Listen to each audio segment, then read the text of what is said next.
গত 16 বছর কত ওসি ডিসি এসপি মন্ত্রী মিনিস্টার মুখে দাঁড়িয়ে তাহাজ্জুদ পড়তে পড়তে মাথায় নাকি কড়া পড়ে গেছে, হজ ওমরা কয়েক শতবার করেছে, কিন্তু ওই সাব রেজিস্ট্রার যখন আর রেজিস্ট্রি অফিসে বসতেছে প্রত্যেক দলিল সমান ঘুষ খায়।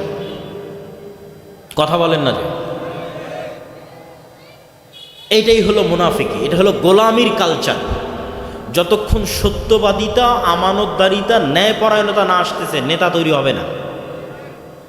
তো নেতা যেন তৈরি না হতে পারে মুসলমানদের মধ্যে, মুসলমানেরা যেন এরকম গোলামি থাকে, এই জন্য মুসলমানদের মধ্যে দুইটা কালচার দেওয়া আছে। কি দুইটা কালচার বলেন?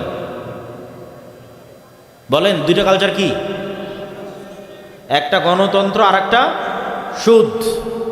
মুসলমানেরা যেন মিথ্যা, দুর্নীতি, ধোঁকার উপর বড় হয়, এই জন্য মুসলমানদের মধ্যে দুটা কালচার রাখা আছে। স্বাধীনতা লাভের পরেও, 47-এর পরেও, 71-এর পরেও, 24-এর পরেও একটা গণতন্ত্র, একটা সুদ। গণতন্ত্র এমন ভয়ঙ্কর কালচার, এক দল তো আর এক দলের বিরুদ্ধে মিথ্যা বলবেই। এই দিনাজপুরের এক আসনের 6-7 জন মনোনয়ন প্রার্থী একজন আরেকজনের বিরুদ্ধে মিথ্যা বলবে। তাহলে এই কালচার কি তৈরি করতেছে বলেন তো? মিথ্যুক। কি তৈরি করতেছে? দুর্নীতিবাজ। তো আজ যে দুর্নীতিবাজ মিথ্যুক হয়ে নেতা হচ্ছে, ওকে ভারত আর আমেরিকা টাকা দিয়ে কিনতে পারবে না? পারবে না? কিনতে পারবে কেন? ও তো জন্মগত দুর্নীতিবাজ, মিথ্যুক। গণতন্ত্র ওকে মিথ্যুক দুর্নীতিবাজ বানিয়েছে, তো ওকে কিনা তো কোনো ব্যাপারই না। যেন মেরুদণ্ডওয়ালা সৎ ন্যায়পরায়ণ কোনো নেতা নেতৃত্বে আসতেই না পারে, এই জন্য গণতন্ত্র। যে মেরুদণ্ডওয়ালা সত্যবাদী আমানতদার নেতা হবে, এটা যেন হতেই না পারে, এই জন্য গণতন্ত্র। যেন ওকে মিথ্যা বলে ক্ষমতায় আসতে। অথচ আবু সুফিয়ান কাফের অবস্থায় মিথ্যা বলে। মুসলমান অহরহ মিথ্যা বলতেছে, আর আবু সুফিয়ান কাফের অবস্থায় মিথ্যা বলে।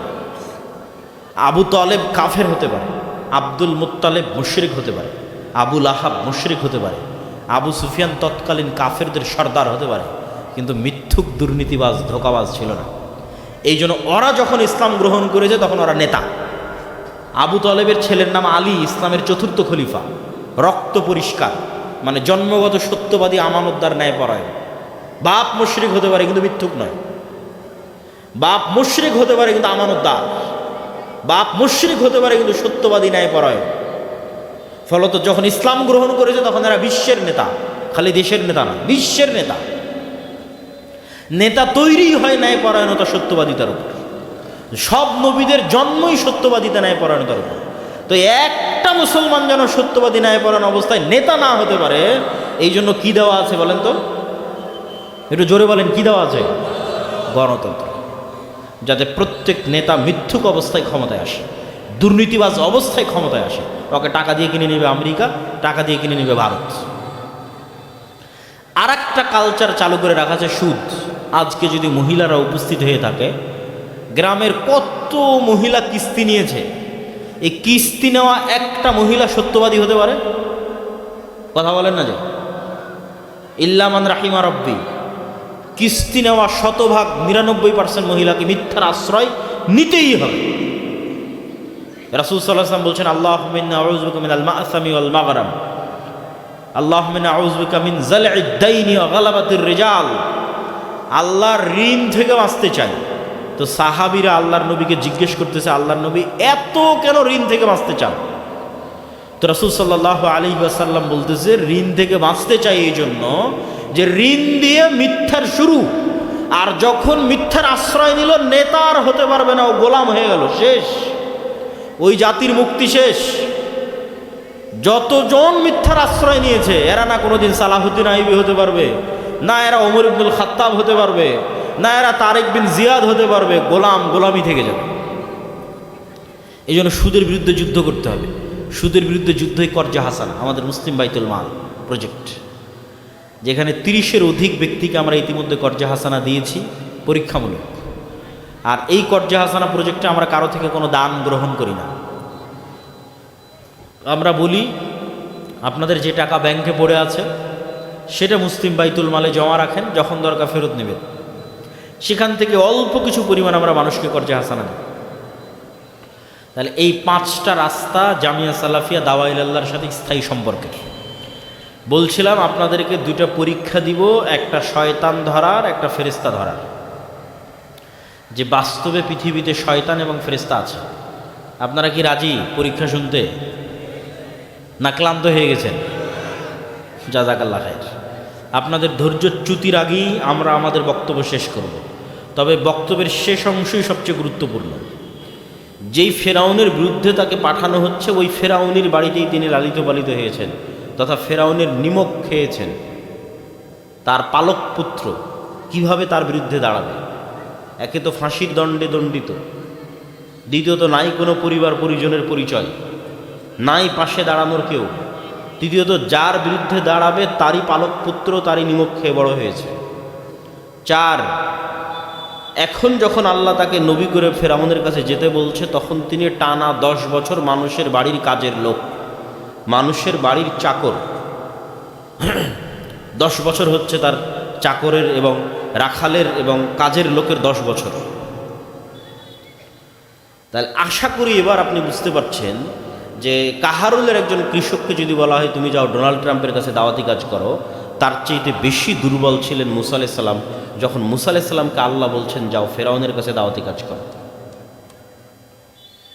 তো মুসা আলাইহিস সালাম দুনিয়াবি কোনো লজিকে ফেরাউনের উপর জয়লাভ করতে পারবে না, অসম্ভব। দুনিয়ার এমন কোনো লজিক নাই যেই লজিক দিয়ে মুসাকে বিজয়ী করা সম্ভব। তাহলে মুসা বিজয়ী হলো কিভাবে? মুসা বিজয়ী হয়েছে গায়েবী মদদে। আর মুসা যখন দাওয়াত দিতে যাবে তখন তার অন্তরে এই গায়েবের উপর ইয়াকিন লাগবে, না হলে দাওয়াত দিতেই যেতে পারবে না, সাহসী করবে না। যতক্ষণ ঈমান বিল গায়েবে ইয়াকিন তৈরি না হয়েছে তখন মুসা আলাইহিস সালামের পক্ষে সম্ভব নয় দাওয়াত দিতে যাবে। ঈমান বিল গায়েবে ইয়াকিন তৈরি হওয়ার পর মুসা আলাইহিস সালাম কত ভয় পেয়েছে। আল্লাহ আমি একাই পারবো না, আমার সাথে আমার ভাইকে দিয়ে দেন। আল্লাহ আমার কথার সমস্যা, রব্বি ইশরাহ লি সদরি ওয়া ইয়াসসির লি আমরি ওয়াহলুল উকদাতাম মিন লিসানি ইয়াফকাহু কওলি, আমার মুখের কথা ঠিক করে দেন। ঈমান বিল গায়েবে ইয়াকিন তৈরি হওয়ার পরেও আল্লাহর কাছে এতগুলো সহযোগিতা চেয়েছে মুসা আলাইহিস সালাম। তাহলে ঈমান বিল গায়েবে ইয়াকিনই একমাত্র রাস্তা, যেটা মুসার মতো নিরীহ, অসহায়, দুর্বল মানুষকে, আজকের মুসলমানদের চেয়ে শতগুণ অসহায়, আজকের মুসলমানদের চেয়ে শতগুণ দুর্বল, আজকের মুসলমানদের চেয়ে শতগুণ নিরীহ মানুষকে, আজকের যারা কাফের মুশরিক আছে ইসরায়েল আমেরিকা, তাদের চেয়ে শতগুণ শক্তিশালী ফেরাউনের মতো বাদশার সামনে দাঁড়িয়ে দাওয়াত দেওয়ার হিম্মত দিয়েছে যে ঈমান বিল গায়েব, ওই ঈমান বিল গায়েবই বিজয়ের রাস্তা। সেই ঈমান বিল গায়েব কিভাবে তৈরি করছে আল্লাহ মুসা আলাইহিস সালামের হৃদয়ে? আল্লাহ সুবহানাহু ওয়া তাআলা চাইলে বলতে পারতেন, মুসা এই যে লাঠি, এই লাঠিটা জান্নাত থেকে নিয়ে এসেছি, অনেক স্পেশাল একটা লাঠি, ম্যাজিক্যাল লাঠি, এই লাঠি তুমি ছাড়লেই সাপ হয়ে যাবে। তাহলে এটা আল্লাহর অস্তিত্ব, শক্তি এবং ক্ষমতার প্রমাণ বহন করতো না। কেন আজকের যুগের জাদুকরেরাও, কবিরাজেরাও, সাপুড়ে যারা সাপের খেলা দেখায়, এরা নিজের কাছে আগে থেকে যেটা থাকে সেটা দিয়ে দেখায়। ওই এখনই একটা সাপ বের হয়ে আসলো র্যান্ডমলি বাড়ি থেকে, পুকুর থেকে, ওটার সাথে কোনো খেলা দেখাতে পারবে না, ওইটা নিয়ে কোনো জাদুগিরি করতে পারবে না। ওই আগে থেকে তার কাছে যে লাঠি আছে, হাড় হুড্ডি আছে, পাথর আছে, সেটা দিয়ে চোখের ভেলকি তৈরি করবে। তা আল্লাহ যদি এসে বলতে এটা জান্নাতের লাঠি, এটা দিয়ে সাপ হবে, এটা আল্লাহর শক্তি ক্ষমতার বহিঃপ্রকাশ ঘটায় না। আর এটা ঈমান বিল গায়েবে ইয়াকিন তৈরি করে না। তাহলে মুসা আলাইহিস সালামকে কি বলা হচ্ছে? যে লাঠি তুমি আজ 30 বছর থেকে ব্যবহার করতেছো, যে লাঠি তুমি আজ 10 বছর থেকে ব্যবহার করছো, এমনি একটা গাছের কাটা লাঠি, র্যান্ডমলি একটা লাঠি। এই বই যদি আমার কাছে আজ 10 বছর থেকে এই বই থাকে, আজকে এসে আল্লাহ বলতেছে চলো এই বইকে আমি সাপ বানিয়ে দিলাম, জান্নাত থেকে নিয়ে আসা কোনো বই নয়, যেটা আমি নিজে চোখের সামনে আজ 10-15 বছর থেকে ব্যবহার করতেছি সেটাই। তাহলে মুসা তোমার হাতে কি? তো বলে এটা লাঠি। কি করো? তো বলে আল্লাহ এই কাজে ব্যবহার করি। চলো এতদিন থেকে যেই লাঠি তুমি ব্যবহার করতেছো, যেটা এমনি একটা গাছের কাটা লাঠি, স্পেশাল কোনো লাঠি নয়, সেই লাঠিকে আমি আল্লাহ তোমার চোখের সামনে সাপ বানিয়ে দিলাম। দেখো, যাতে তোমার ইয়াকিন অর্জিত হয় গায়েবে, যে চোখে যা দেখছো তাই সব কিছু নয়। একবার যদি ঈমান বিল গায়বে ইয়াকিন অর্জিত হয়, তাহলে ফেরাউনের বিশাল সাম্রাজ্যকে তোমার কাছে ধূলিকণার মতো দুর্বল মনে হবে, পিঁপড়ার চেয়ে দুর্বল মনে হবে। তখন তুমি ফেরাউনের সামনে গিয়ে দাওয়াত দিতে পারবে। আর ঈমান বিল গায়বে যদি ইয়াকিন না থাকে, তাহলে মুসা আলাইহিস সালামের দুনিয়াবি কোনো রাস্তা নাই যে রাস্তা দিয়ে ফেরাউনের উপর বিজয় হতে পারে, যেটার স্পষ্ট বিবরণ আগেই দিয়েছে। সম্মানিত উপস্থিতি, তো আজকের মুসলমানেরাও যেই সিচুয়েশন, যেই সময়, যে অবস্থা পার করছে, এইটার থেকেও বাঁচার একমাত্র রাস্তা ঈমান বিল গায়বে ইয়াকিন। অতীতে কোনো দিন, ইতিহাসের পাতায় কোনো দিন মুসলমানেরা শক্তিশালী অবস্থায় বিজয় অর্জন করেনি, একটা ইতিহাসও নাই। সুলতান মুহাম্মদ আল ফাতেহ যখন তুরস্কের ইস্তাম্বুল বিজয় করেছে, তখন ইউরোপীয়রা বেশি শক্তিশালী সুলতান মুহাম্মদ আল ফাতেহের তুলনায়। সুলতান সালাহুদ্দিন আইয়ুবী যখন জেরুজালেম হিত্তিনের যুদ্ধে মসজিদ আকসা বিজয় করেছে, তখন ইউরোপের ক্রুসেডাররা সুলতান সালাহুদ্দিন আইয়ুবের চাইতে বেশি শক্তিশালী। সুলতান জহিরুদ্দিন আল বেরবাস যখন মিশরের মাটিতে আইনে জালুতের যুদ্ধে হালাকু খাঁ এবং চেঙ্গিস খাঁকে পরাজিত করেছে, তখন সারা পৃথিবীতে হালাকু খাঁ এবং চেঙ্গিস খাঁকে পরাজিত করবে এরকম কোনো শক্তি পৃথিবীতে ছিল না। এত শক্তিশালী, এত পাওয়ারফুল হালাকু খাঁ এবং চেঙ্গিস খাঁ। বাগদাদের আব্বাসীয় খেলাফতের রাজধানী বাগদাদকে মাটির সাথে মিশিয়ে দিয়ে 10 লক্ষ মানুষকে জবাই করে তাদের মাথা দিয়ে মিনার তৈরি করে তারপরে গেছে মিশর দখল করতে, আর মিশর দখল করতে গিয়ে পরাজিত হয়ে গেছে। তখন পৃথিবীতে এমন কোনো শক্তি নেই যা তাদের পরাজিত করতে পারে। যেমন আজকের পৃথিবীতে এমন কোনো শক্তি নাই যেটা আমেরিকা এবং ইসরায়েলকে পরাজিত করতে পারে। ঠিক তেমনি মুহাম্মদ সাল্লাল্লাহু আলাইহি ওয়াসাল্লাম যখন বদরের যুদ্ধ করেছে, উহুদ, খন্দক, হুনাইন, মক্কা বিজয় এগুলো সম্পূর্ণ করেছে, তখন প্রত্যেকটা ক্ষেত্রে মুহাম্মদ সাল্লাল্লাহু আলাইহি ওয়াসাল্লাম দুর্বল, আর মুহাম্মদ সাল্লাল্লাহু আলাইহি ওয়াসাল্লামের যারা বিরোধী পার্টি তারা শক্তিশালী। ওমর ইবনুল খাত্তাব, আবু বকর, ওসমান আলী তাদের সময়ে, উমাইয়া খেলাফতের সময়, খালিদ বিন ওয়ালিদ, আমর ইবনুল আস যত যুদ্ধে বিজয় অর্জন করেছে, প্রত্যেক যুদ্ধে রোমান এম্পায়ার, পারস্য এম্পায়ার মুসলমানদের চেয়ে বেশি শক্তিশালী। এমন একটা সিঙ্গেল যুদ্ধও নাই যে সিঙ্গেল যুদ্ধে মুসলমানেরা বিজয় হয়েছে এমতো অবস্থায় যে মুসলমানেরা শক্তিশালী। এটা শুধু এই যুগের কথা বলিনি, আগেও মুসা আলাইহিস সালামের উদাহরণ দিলাম। দাউদ আলাইহিস সালাম যখন তালুত নামক বাদশার সাথে সঙ্গী হয়ে জালুতকে হত্যা করেছে, যেটার বর্ণনা কোরআনে 1 পৃষ্ঠাব্যাপী দেওয়া আছে, তখন দাউদ আলাইহিস সালামের সাথে মাত্র 313 জন, আর জালুত বা বাদশাহ জুলিয়েটের বিশাল বাহিনী। মুসা আলাইহিস সালামকে যখন আল্লাহ বলেছে যাও জেরুজালেম, মসজিদ আকসা, বাইতুল মুকাদ্দাস বিজয় করো, তখন বানু ইসরাইলের নিজের মুখের বক্তব্য যে ফিলিস্তিনে আমালেকা গোত্রের লোকেরা বসবাস করে, যারা বিশাল দেহী, বিশাল লম্বা লম্বা দেহের অধিকারী, আমালেকা গোত্র, এদের সাথে যুদ্ধ করে আমরা কোনোদিন জিততে পারবো না। ফাজহাব আনতা ওয়া রাব্বুকা ফাকাতিলা, তুমি আর তোমার আল্লাহ যাও গিয়ে যুদ্ধ করো। ফাকালা রাজুলানি, তখন শুধু 2 জন মানুষ বলেছিল যাদের ঈমান বিল গায়বে ইয়াকিন ছিল, যারা আল্লাহর শক্তি আর অস্তিত্ব সম্পর্কে জানত, এটাই ঈমান বিল গায়ব। তারা 2 জন বলেছিল ঠিক আছে আমরা হারি অথবা জিতি, আল্লাহর ওপর ভরসা করে আমরা যুদ্ধে অংশগ্রহণ করব। সেই 2 জনের একজন ছিল ইউশা বিন নুন, যে মুসা আলাইহিস সালামের সফর সঙ্গী ছিল খিজির আলাইহিস সালামের সাথে দেখা করতে যাওয়ার সময়। তাহলে একটা সিঙ্গেল যুদ্ধও নাই নবীদের ইতিহাসে আর মুসলমানদের ইতিহাসে যেখানে বিজয়ের সময় মুসলমানেরা শক্তিশালী। তাহলে মুসলমানদের বিজয় নির্ভর করে গায়েবী মদদে, দুনিয়াবী শক্তিতে না। মুসলমানদের বিজয় নির্ধারণ করে কিসে বলেন তো, জোরে বলেন তো কিসে? গায়েবী মদদে। যেমন ওই যে আমালেকা গোত্রের শক্তিশালী লোকেরা ফিলিস্তিনে বসবাস করে, ইউশা বিন নুন বলল আমরা যুদ্ধ করব, মাত্র 2 জন বলল, আর বাকি সবাই বলল আপনি মুসা আর আপনার আল্লাহ যান। ওই যুদ্ধে কি হয়েছিল জানেন? আল্লাহ তো 40 বছরের শাস্তি দিল, ইয়াতিহুনা ফিল আরজ, যে 40 বছর পাগলের মতো এই সিনাই মরুভূমিতে ঘুরতে থাকো, এটা তোমাদের শাস্তি। 40 বছরের মধ্যে মুসা আলাইহিস সালাম মারা গেলেন, অনেক আফসোস, দুঃখ কষ্ট নিয়ে, তার কওমের উপর আফসোস নিয়ে। ইউশা বিন নুন পরবর্তী নবী হলেন। ইউশা বিন নুন তার কওমকে বললেন, দেখো আল্লাহ আমাদের উপর অনেক রাগান্বিত, অনেক অসন্তুষ্ট, 40 বছর আমরা শাস্তি কেটেছি, এবার আল্লাহর কাছে তওবা করে চলো যুদ্ধ করি। তো বানু ইসরাইল রাজি হয়ে গেল, ঠিক আছে যা ভুল হয়েছে হয়েছে, আল্লাহ আমাদের ক্ষমা করুক, আমরা তোমার নেতৃত্বে যুদ্ধ করব।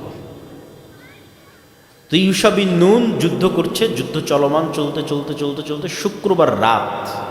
শুক্রবার রাত মানে শনিবার শুরু। ইসলামে সন্ধ্যা দিয়ে দিন শুরু হয়।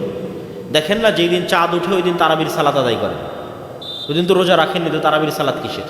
কেন তখন থেকে রমজান শুরু হয়ে গেছে। তো সন্ধ্যে থেকে ইসলামে দিন শুরু। তো শুক্রবারের দিন সূর্য ডুবা মানে শনিবার শুরু হওয়া। আর শনিবার হচ্ছে ইহুদি ধর্মে মুসা আলাইহিস সালামের দিনে পবিত্র দিন, ফলত শনিবারের দিন যুদ্ধ নিষিদ্ধ।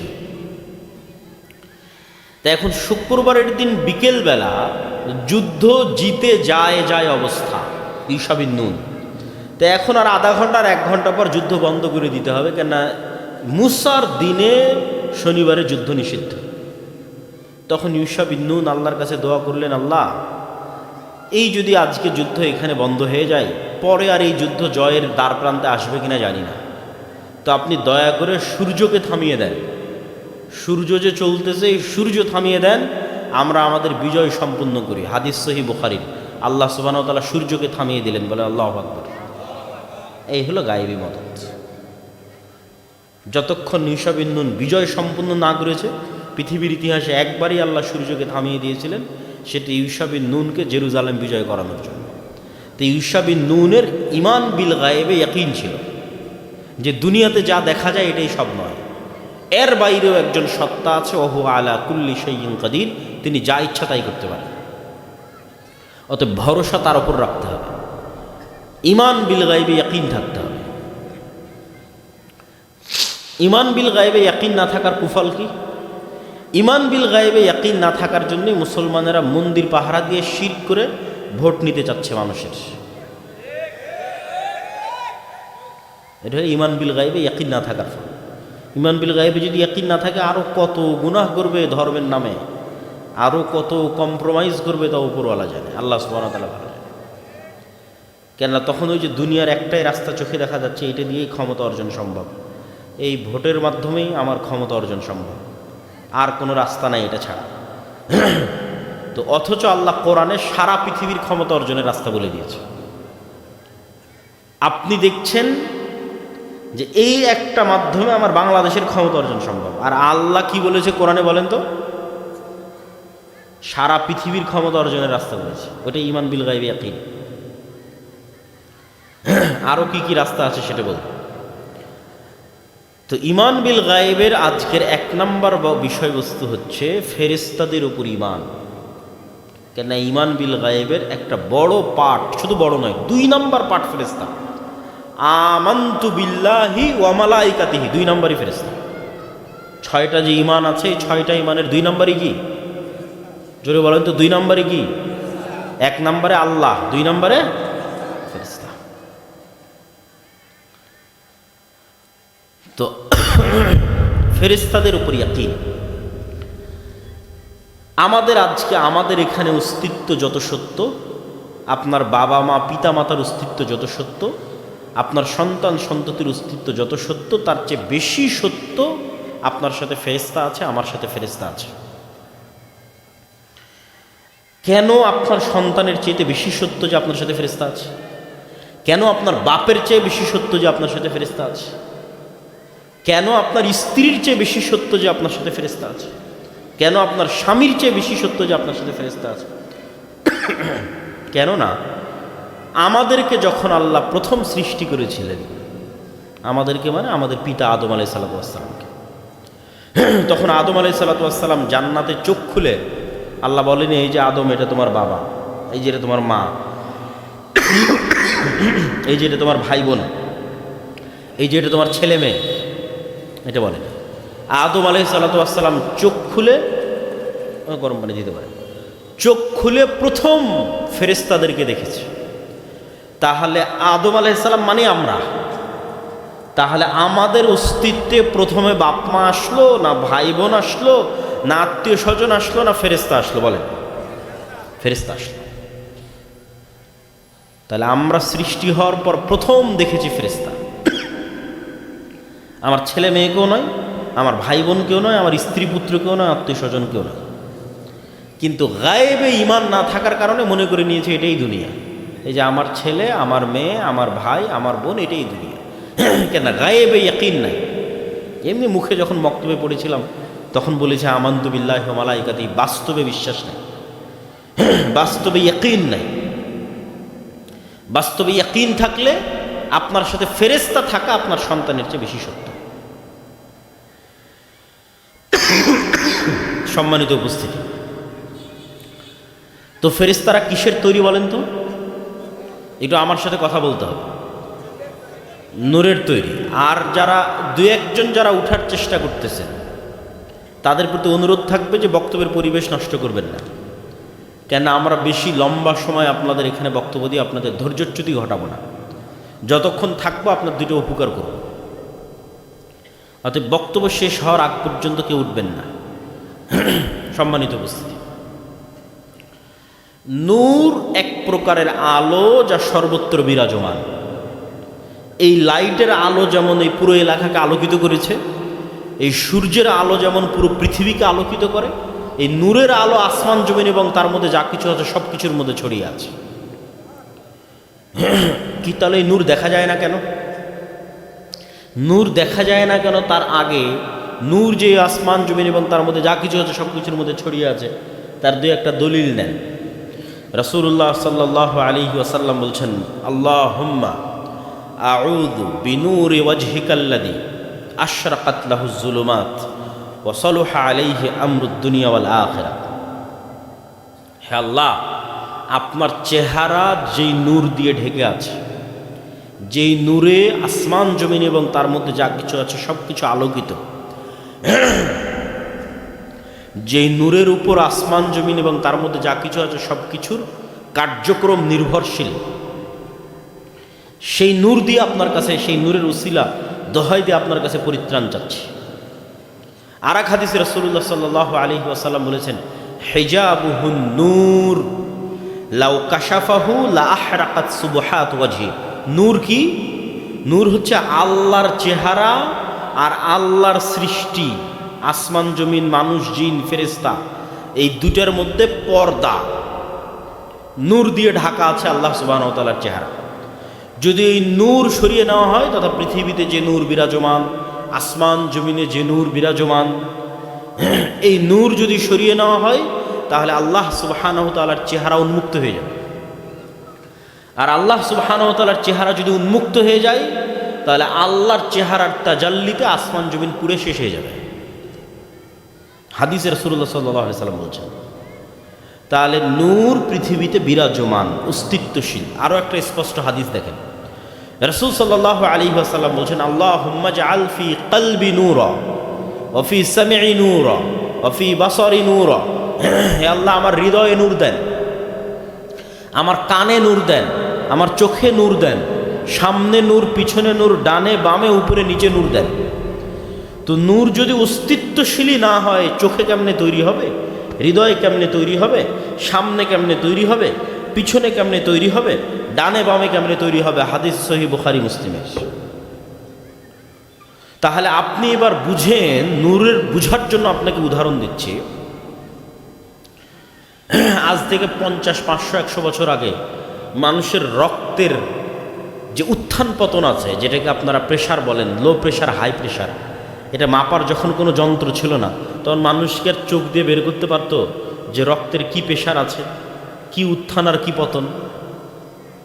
এটা যন্ত্র দিয়ে ধরা পড়তেছে যে রক্তের প্রেশার আছে, যন্ত্র দিয়ে ধরা পড়তেছে যে শরীরের তাপমাত্রা আছে, যন্ত্র দিয়ে ধরা পড়তেছে যে আপনার শরীরে পালস কাজ করতেছে, যন্ত্র দিয়ে ধরা পড়তেছে, যন্ত্র দিয়ে ধরা পড়তেছে যে আপনার চোখের পাওয়ার কমে গেছে অথবা বেশি হয়েছে, যন্ত্র দিয়ে ধরা পড়তেছে আপনি কানে কম শুনতেছেন অথবা বেশি শুনতেছেন। তো আপনার শরীরের প্রেশারের উত্থান পতন, লো এবং হাই যেমন সত্য, আপনার হার্টের হার্টবিট যেমন সত্য, শরীরের পালস যেমন সত্য, আপনার শরীরের তাপমাত্রা যেমন সত্য, যদিও দেখা যায় না, আপনার চোখের পাওয়ার যেমন সত্য, আপনার কানের পাওয়ার যেমন সত্য, তার চেয়ে বেশি সত্য এই চোখে, এই কানে, এই হার্টে, এই শরীরে নূর তৈরি হয়, তার চেয়ে বেশি সত্য। এইখানে আজকে প্রোগ্রাম আয়োজন হবে, এটা শুনে জরুরি প্রয়োজন ছাড়া যারা এখানে উপস্থিত হয়েছে তাদের অন্তরে বিন্দু মাত্র হলেও, অল্প হলেও, বেশি হলেও নূর আছে দেখে তারা উপস্থিত হয়েছে। এটা নূরের প্রভাব। আর যার জরুরি প্রয়োজন ছাড়াও ওই যে গল্প করছে, আড্ডা দিচ্ছে, উপস্থিত হচ্ছে না, তাদের হৃদয়ে নূর নাই, মারা গেছে।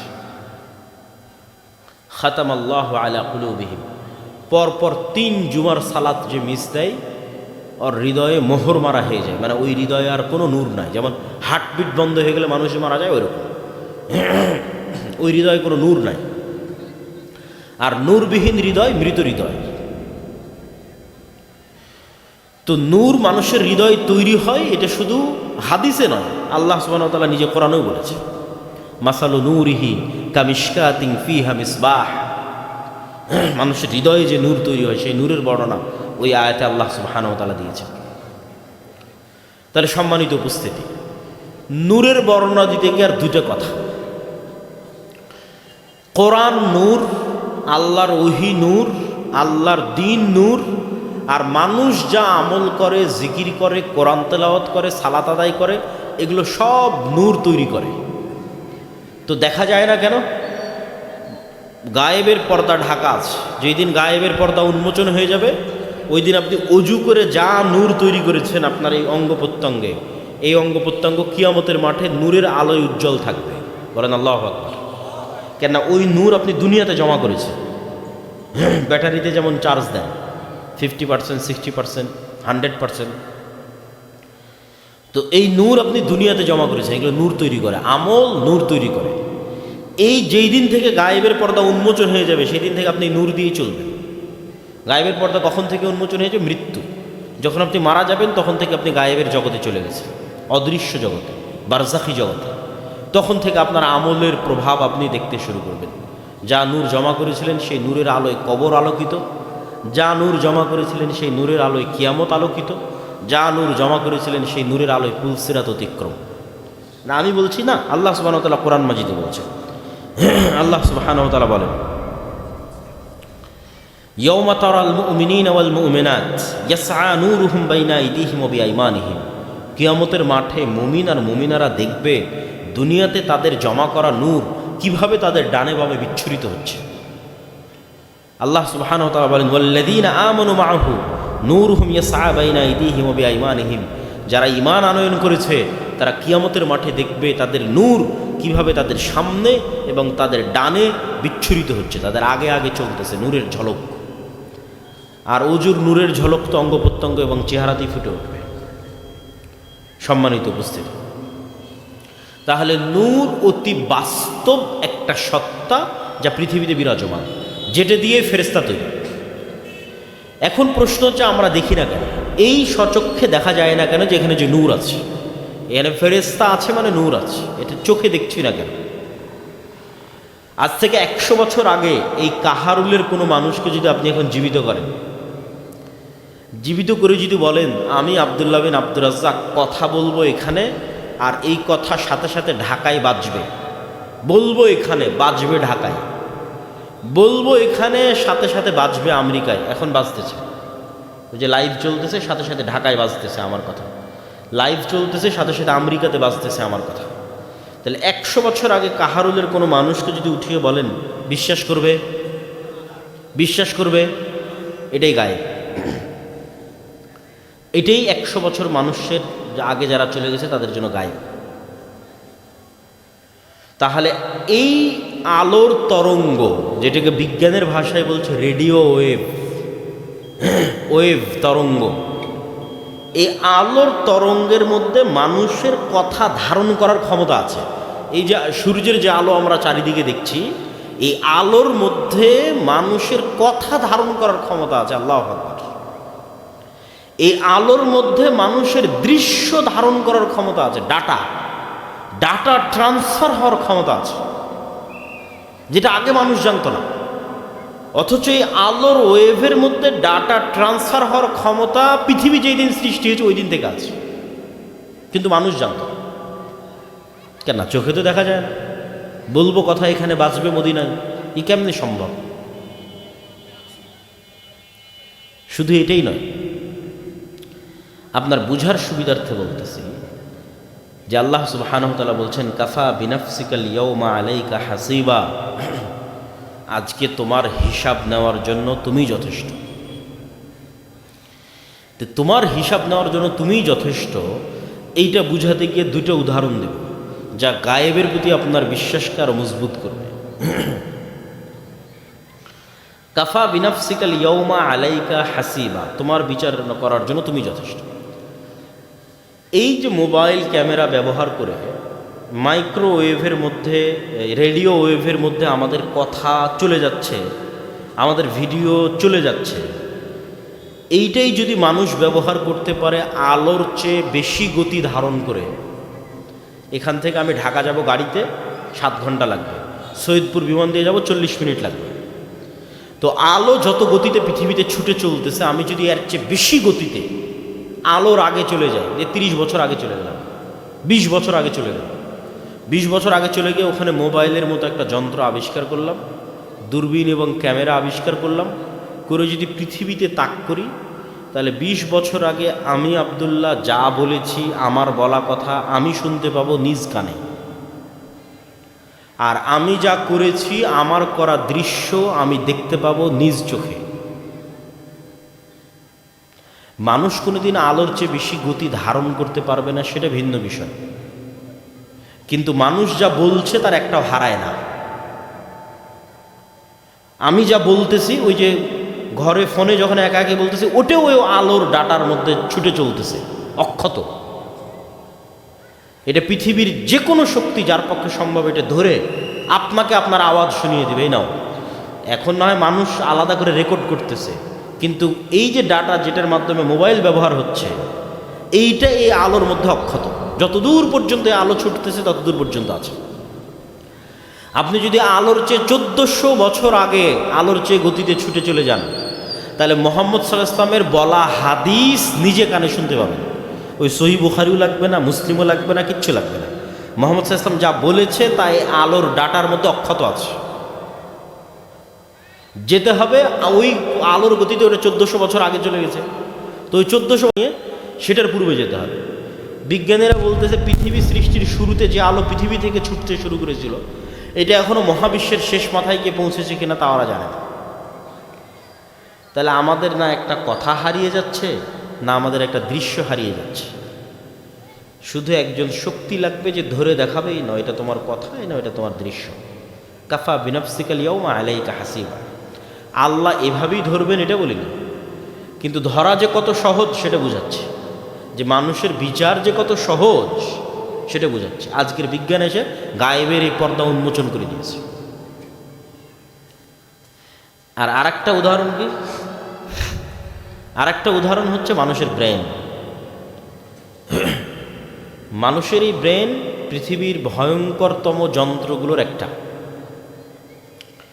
এই ব্রেনে যে মগজ আছে, এই মগজে যে পরল আছে, এই পরল খুলে যদি বিছানো হয়, একজনের ব্রেনের কথা বলছি, সব মানুষের নয়, একজন মানুষের ব্রেনের মগজের পরল খুলে যদি বিছানো হয়, তাহলে গোটা কাহারুল ঢাকা যাবে না, গোটা দিনাজপুর নয়, এই পুরো পৃথিবীকে কয়েকবার ঢাকা যাবে। আল্লাহু আকবার। আমাদের প্রত্যেকের মাথায় যে মগজ আছে, সেই মগজের পরলকে খুলে যদি বিছানো হয়, তাহলে এই পুরো পৃথিবীকে কয়েকবার ঢাকা যাবে। তাহলে এই মগজের ধারণ ক্ষমতা কতখানি? বিজ্ঞানীরা বলতেছে ন্যূনতম 5000 বছর। মানে আমি আব্দুল্লাহ, আমার বয়স যদি 5000 বছর হয়, তাহলে আজকের সব কথা আমার 5000 বছর পরেও মনে থাকবে, একটাও ভুলবো না। কেন? আমার ব্রেনের সক্ষমতা 5000 বছর।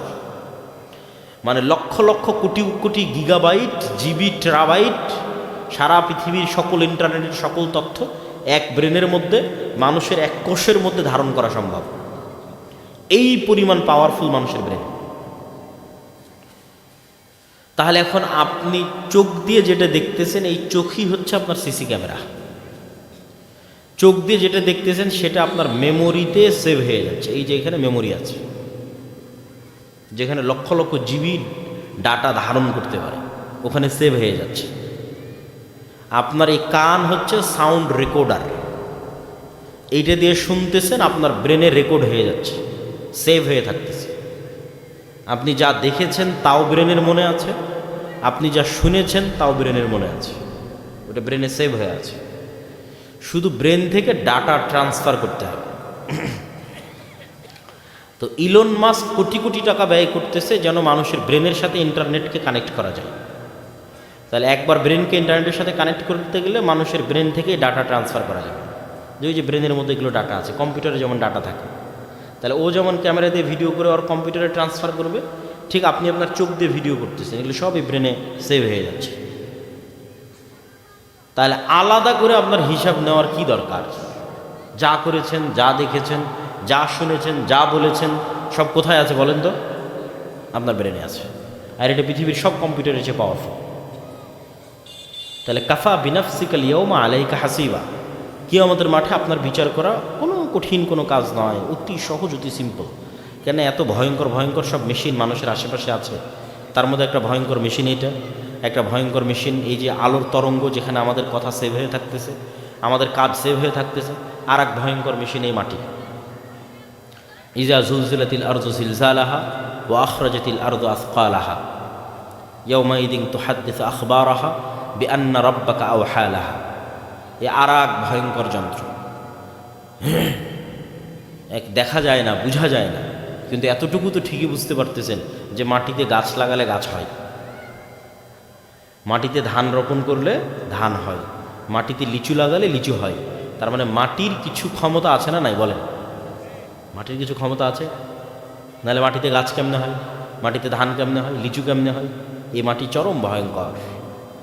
এই যে মাটি ধান গাছ আর লিচু তৈরি করতে পারতেছে, এই মাটিও কিয়ামতের মাঠে কথা বলবে, বিআন্না রাব্বাকা আওহা লাহা। তাহলে মানুষের বিচার করা কঠিন কিছু না। তো ঈমান বিল গায়ব, নূর, নূর অদৃশ্য, দেখা যায় না কেন? এখন পর্যন্ত কতগুলো উদাহরণ দিলাম যা দেখা যায় না অথচ মানুষ ব্যবহার করতেছে।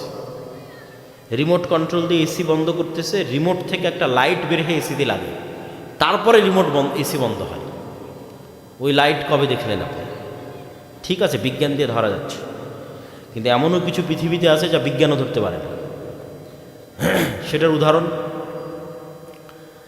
কুকুরের ঘ্রাণ ক্ষমতা মানুষের চেয়ে 10,000 গুণ বেশি।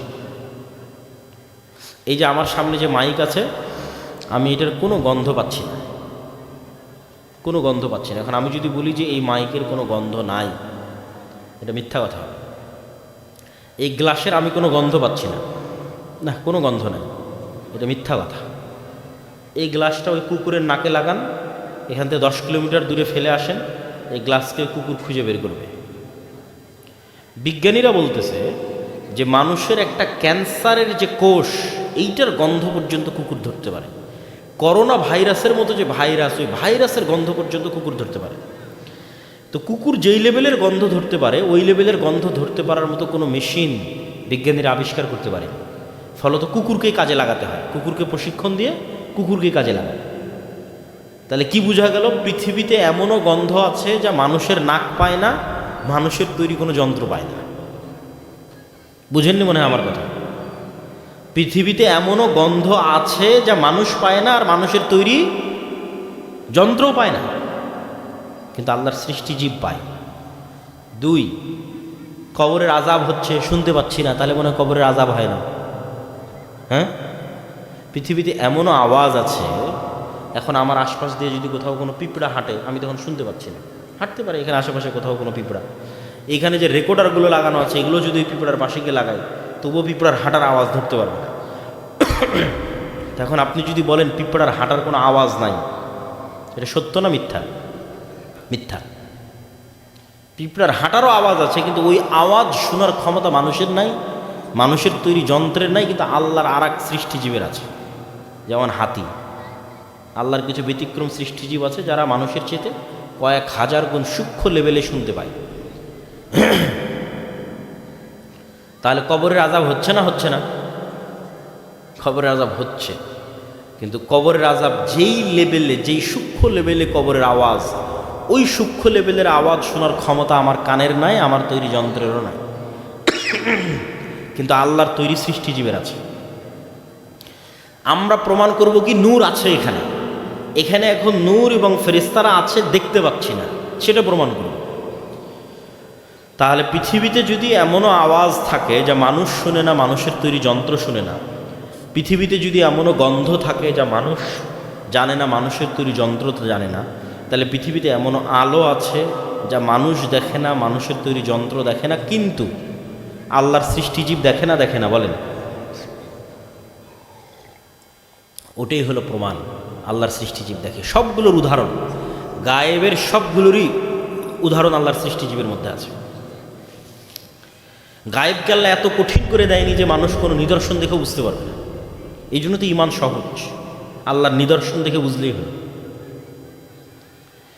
তাহলে আমরা দেখতে পাচ্ছি না, আল্লাহর সৃষ্টিজীব দেখছে। রাসূলুল্লাহ সাল্লাল্লাহু আলাইহি ওয়াসাল্লাম বলেন, ইজা সামি'তুম সাইহাতাদ দিকা, যখন তোমরা মোরগের আওয়াজ শুনবে তখন আল্লাহর কাছে কল্যাণের দোয়া করো, কেননা মোরগ রাআতিল মালাইকা, ফেরেশতারা যেই নূরের আলো দিয়ে তৈরি, ওই নূরের আলো দেখার ক্ষমতা আল্লাহর সৃষ্টিজীব মোরগের আছে।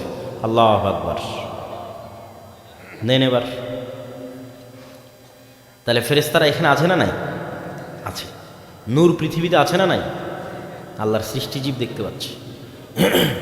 আর যখন তোমরা গাধা এবং কুকুরের আওয়াজ শোনো তখন আল্লাহর কাছে শয়তান থেকে পরিত্রাণ চাও, কেননা কুকুর এবং গাধা শয়তান যে আলো দিয়ে তৈরি সেই আলো দেখতে পায়। শয়তান কিন্তু আগুনের আলো দিয়ে তৈরি, নূরের নয়, একটা আর একটা থেকে আলাদা।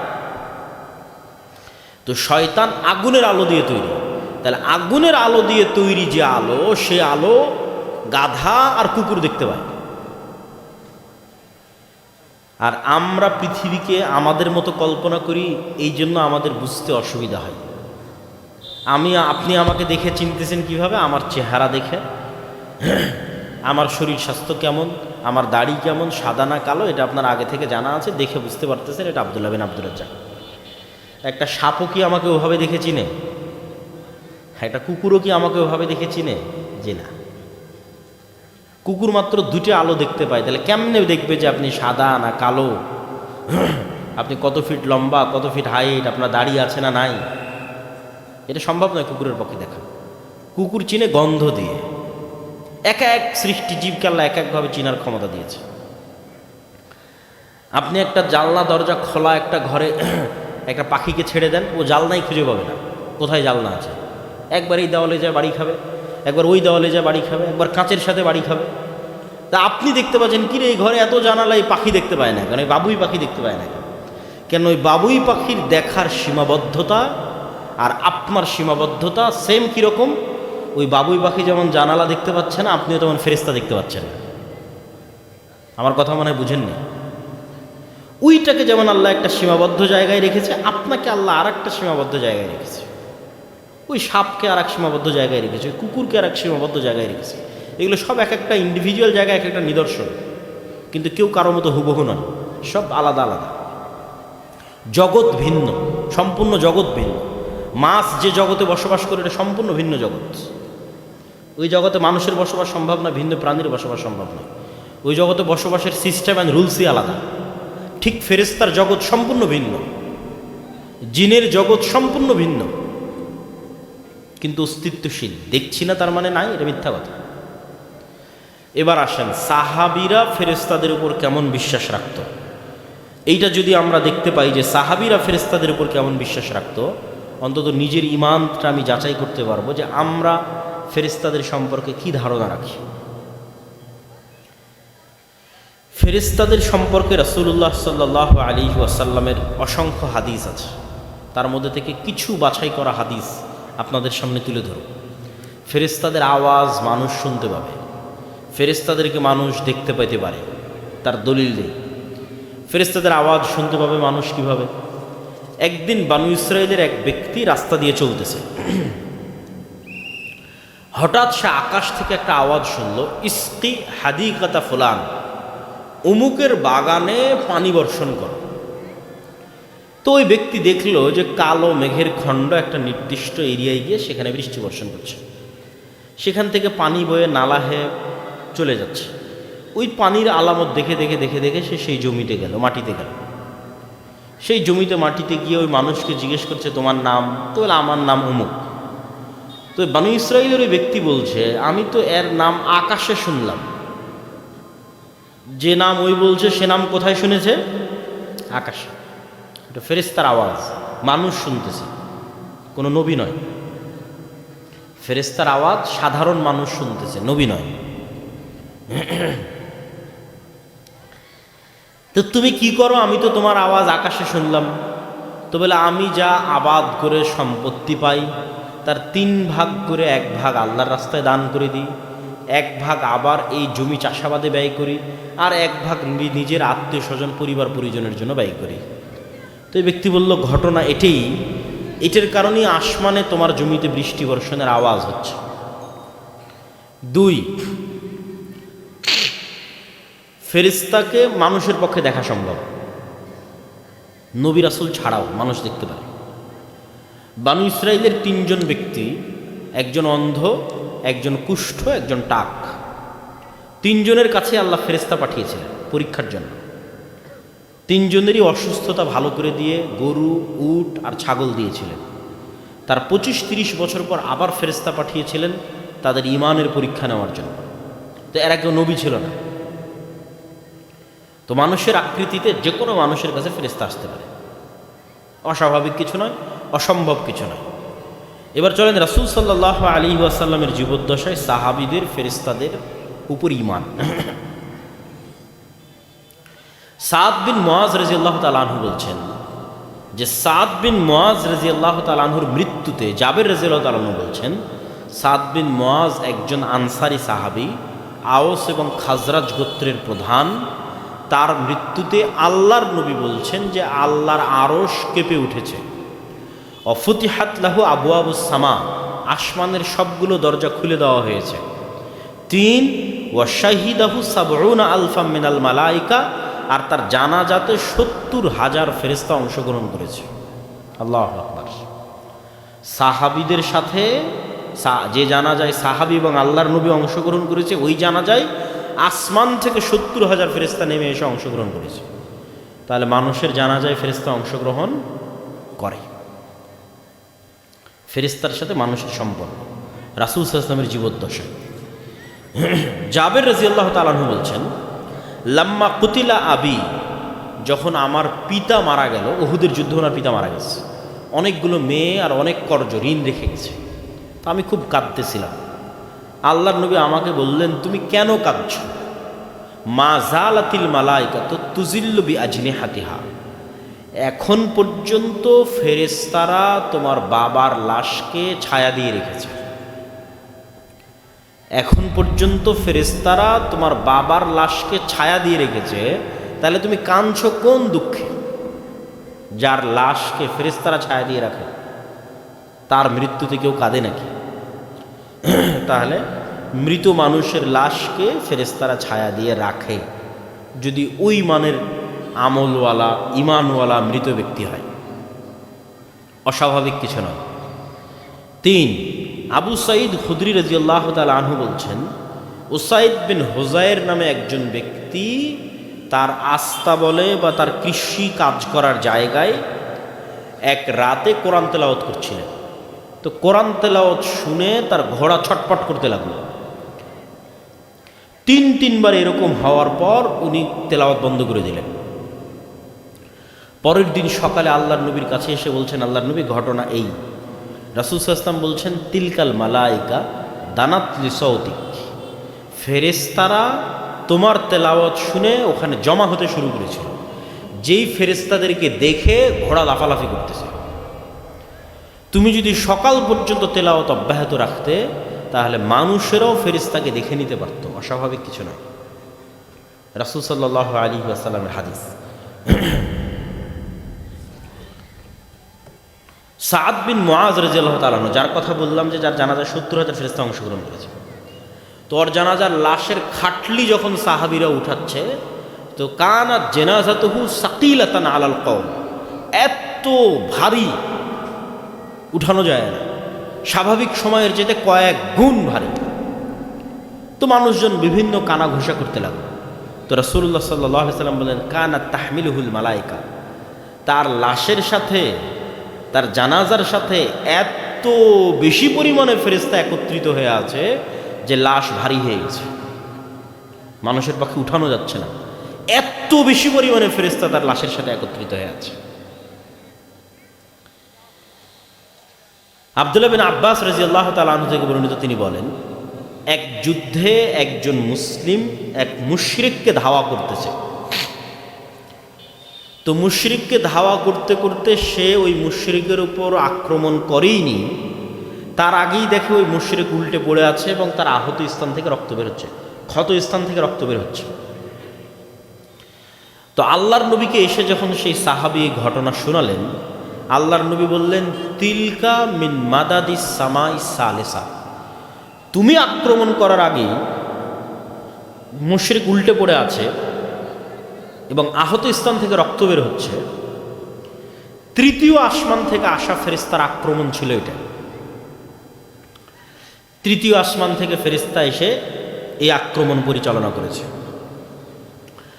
সাদ বিন আবি ওয়াক্কাস রাদিয়াল্লাহু তাআলা আনহু থেকে বর্ণিত, তিনি বলেন, উহুদের যুদ্ধের দিন আমার ডানে এবং আমার বামে দুইজন সাদা পোশাকধারী ব্যক্তি, বিজুন সিয়াবহুমা মা রাআইতুহুমা ক্বাবলু ওয়ালা বাদ, যাদেরকে আমি আগেও কোনোদিন দেখিনি, পরেও কোনোদিন দেখিনি। এই দুই সাদা পোশাকধারী ব্যক্তি আসাদ্দাল কিতাল, ভয়ঙ্কর যুদ্ধ করতেছে। আল্লাহর নবীকে গিয়ে যখন আমি এই ঘটনা শোনালাম, রাসূল সাল্লাল্লাহু আলাইহি সাল্লাম বললেন, এরা দুইজন ছিল জিবরাইল আর মিকাইল। আল্লাহু আকবার। তাহলে উহুদের যুদ্ধে স্বয়ং জিবরাইল এবং মিকাইল অংশগ্রহণ করেছে যুদ্ধ করার জন্য, দেখছে সাহাবীরা সচক্ষে। সহিহ মুসলিমের বর্ণনা, সাদ বিন আবি ওয়াক্কাস রাদিয়াল্লাহু তাআলা আনহুর রিওয়ায়াত। আয়েশা রাদিয়াল্লাহু তাআলা আনহা থেকে বর্ণিত, তিনি বলেন, খন্দকের যুদ্ধ থেকে আল্লাহর নবী ফিরে এসেছে। খন্দকের যুদ্ধে বিজয়, আবু সুফিয়ানের 10,000 বাহিনী পালিয়ে গেছে। আল্লাহর নবী অস্ত্র রেখে দিয়ে গোসল করতে ঢুকেছেন। জিবরাইল এসে আল্লাহর নবীকে বলছে, আপনি অস্ত্র রেখে দিয়েছেন, ফেরেশতারা তো এখন অস্ত্র রাখেনি। কেন ফেরেশতারা অস্ত্র রাখেনি? তো বানু কোরাইজা, বানু কায়নুকা, বানু নাজির, তিনটে ইহুদি গোত্র আল্লাহর নবীর সাথে বিশ্বাসঘাতকতা করেছিল। এই তিনটে ইহুদি গোত্রের গাদ্দারির শাস্তি দেওয়ার জন্য ফেরেশতারা এখন অস্ত্র রাখেনি। বর্ণনা এই পর্যন্ত আয়েশার। এবার আনাস রাদিয়াল্লাহু তাআলা আনহুর বর্ণনা। আনাস রাদিয়াল্লাহু তাআলা আনহু বলছেন যে আল্লাহর নবী যখন সাহাবীদের বললেন যুদ্ধ এখনো শেষ হয়নি, চলো আবারও অস্ত্র উঠাও, জিবরাইল বলছে ফেরেশতারা অস্ত্র রাখেনি, যুদ্ধ এখনো শেষ হয়নি। তো সব সাহাবী যখন অস্ত্র নিয়ে আবারও ওই ইহুদি গোত্রগুলোর দিকে এগিয়ে যাচ্ছে, তো আনাস রাদিয়াল্লাহু তাআলা আনহুর বর্ণনা, কাআন্নি আনজুরু ইলাল গুবারি সাতিআন ফি যুকাকি বানি গানাম, যখন এই যে এখন ভোটের নির্বাচনী শোডাউন হচ্ছে, 1500 মোটরসাইকেল, তো এই কাহরুলের রাস্তা দিয়ে যদি 200 মোটরসাইকেল যায়, তো রাস্তা ধুলায় অন্ধকার হয়ে যাবে না? ধুলায় অন্ধকার হবে না? হবে না? হবে। তো সাহাবীরা, আনাস রাদিয়াল্লাহু তাআলা বলছে, আমরা যখন বের হলাম তো দেখি আমাদের সামনে ধুলায় অন্ধকার। কিসের ধুলা? আনাস রাদিয়াল্লাহু নিজে বলতেছে যে জিবরাইলের ঘোড় সওয়ার বাহিনীর পায়ের আঘাতে আমাদের সামনে ধুলায় অন্ধকার হয়ে গেছে। আল্লাহু আকবার। তাহলে আমরা কোন লেভেলে বিশ্বাস করি ফেরেশতা আছে, আর সাহাবীরা কোন লেভেলে বিশ্বাস করে ফেরেশতা আছে, এটা শুধু মাপবেন। যে এই হাদিসগুলো থেকে অনুভব করবেন যে সাহাবীদের বিশ্বাস কোন পর্যায়ে যে ফেরেশতা আছে, আর আমার আর আপনার বিশ্বাস কোন পর্যায়ে যে এখন এখানে ফেরেশতা আছে, আমার সাথে ফেরেশতা আছে, দুই কাঁধে ফেরেশতা আছে, এখানে ফেরেশতারা আছে। এই বিশ্বাস কোন পর্যায়ের, আর সাহাবীদের বিশ্বাসটা কোন পর্যায়ের ছিল। উহুদের যুদ্ধে হানজালা রাদিয়াল্লাহু তাআলা আনহু মারা গেছে, শহীদ হয়েছে। তার স্ত্রীর মারফতে জানা গেল যে তার উপর গোসল ফরজ। তো সাহাবীরা এসে আল্লাহর নবীকে বলছে হানজালাকে গোসল দিতে হবে। রাসূল সাল্লাল্লাহু আলাইহি সাল্লাম বলছেন ইন্না সাহিবাকুম তুগাসসিলুহুল মালায়েকা, তোমরা আর কি গোসল দিবা, হানজালাকে ইতিমধ্যে ফেরেশতারা গোসল দিয়ে ফেলেছে। এই পুরো অল্প কয়েকটা হাদিস থেকে কি সামারি আপনি শিখছেন? এই অল্প কয়েকটা হাদিস থেকে আপনাকে শিখতে হবে যে মানুষের সাথে সবসময় শয়তান এবং ফেরেশতা আছে। এটা আমি কোনো মাসলা মাসাইলের বক্তব্য দিচ্ছি না, কোনো ফাজাইলে আমলের বক্তব্য দিচ্ছি না, পৃথিবীতে কি চলছে তার রিয়ালিটিটা বলতেছে। যে আপনি ক্রিকেট খেলতে, ফুটবল খেলতে, বিভিন্ন গ্রামের খেলার নিয়ম কানুন আছে, তো পৃথিবীতে যে খেলতে এসেছেন, তো খেলার বন্ধুকে খেলার শত্রুকে কি চলে পৃথিবীতে, গায়েবে কি চলে, এটা যতক্ষণ না জানবেন খেলা কিন্তু ভালো খেলতে পারবেন না। তো আপনাকে আজকে দুইটা পরীক্ষা দিব, যে দুইটা পরীক্ষা দিয়ে আপনি শয়তান যে আছে এটাও পরীক্ষা করতে পারবেন, ফেরেশতা যে আছে এটাও পরীক্ষা করতে পারবেন। এই দুইটা বাস্তব পরীক্ষা দিব, বাস্তব জীবনে প্রয়োগ করে দেখবেন যে হ্যাঁ ফেরেশতা আছে, বাস্তব জীবনে পরীক্ষা করে দেখবেন যে শয়তান আছে। তবে এই দুইটা পরীক্ষা দেওয়ার আগে 2 মিনিট জরুরি কথা। এই যে আজকে আপনাদের এখানে প্রোগ্রামে এসেছি, বাংলাদেশে 600 650 উপজেলা, এক বছরে যদি আমরা 100টা প্রোগ্রামও করি তাও 6 বছর লাগবে 600 উপজেলায় যেতে। তাহলে প্রতি বছর প্রতিদিন আপনার এখানে আসতে পারবো এটা সম্ভব নয়। কিন্তু এই একদিন আসাই যদি শেষ হয়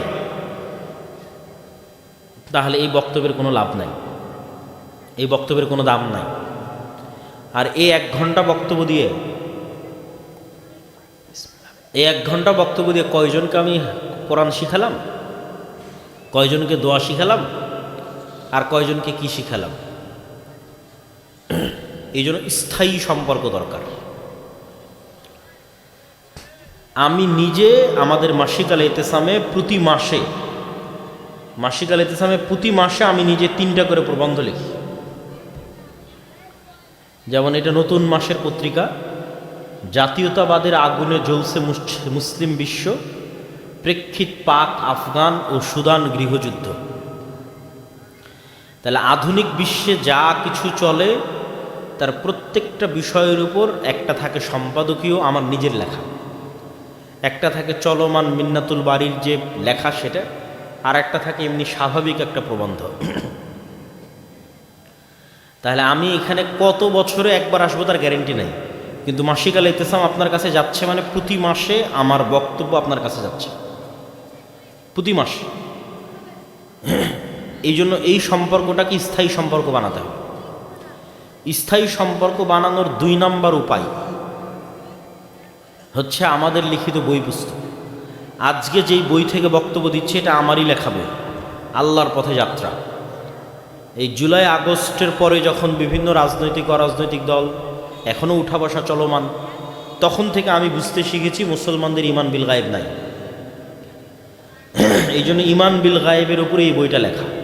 শয়তান কি করে, ফেরেশতা কি করে, রূহ কিভাবে কাজ করে, নফস কিভাবে কাজ করে, কলব কিভাবে কাজ করে, কলব কিভাবে পরিষ্কার করা যায়,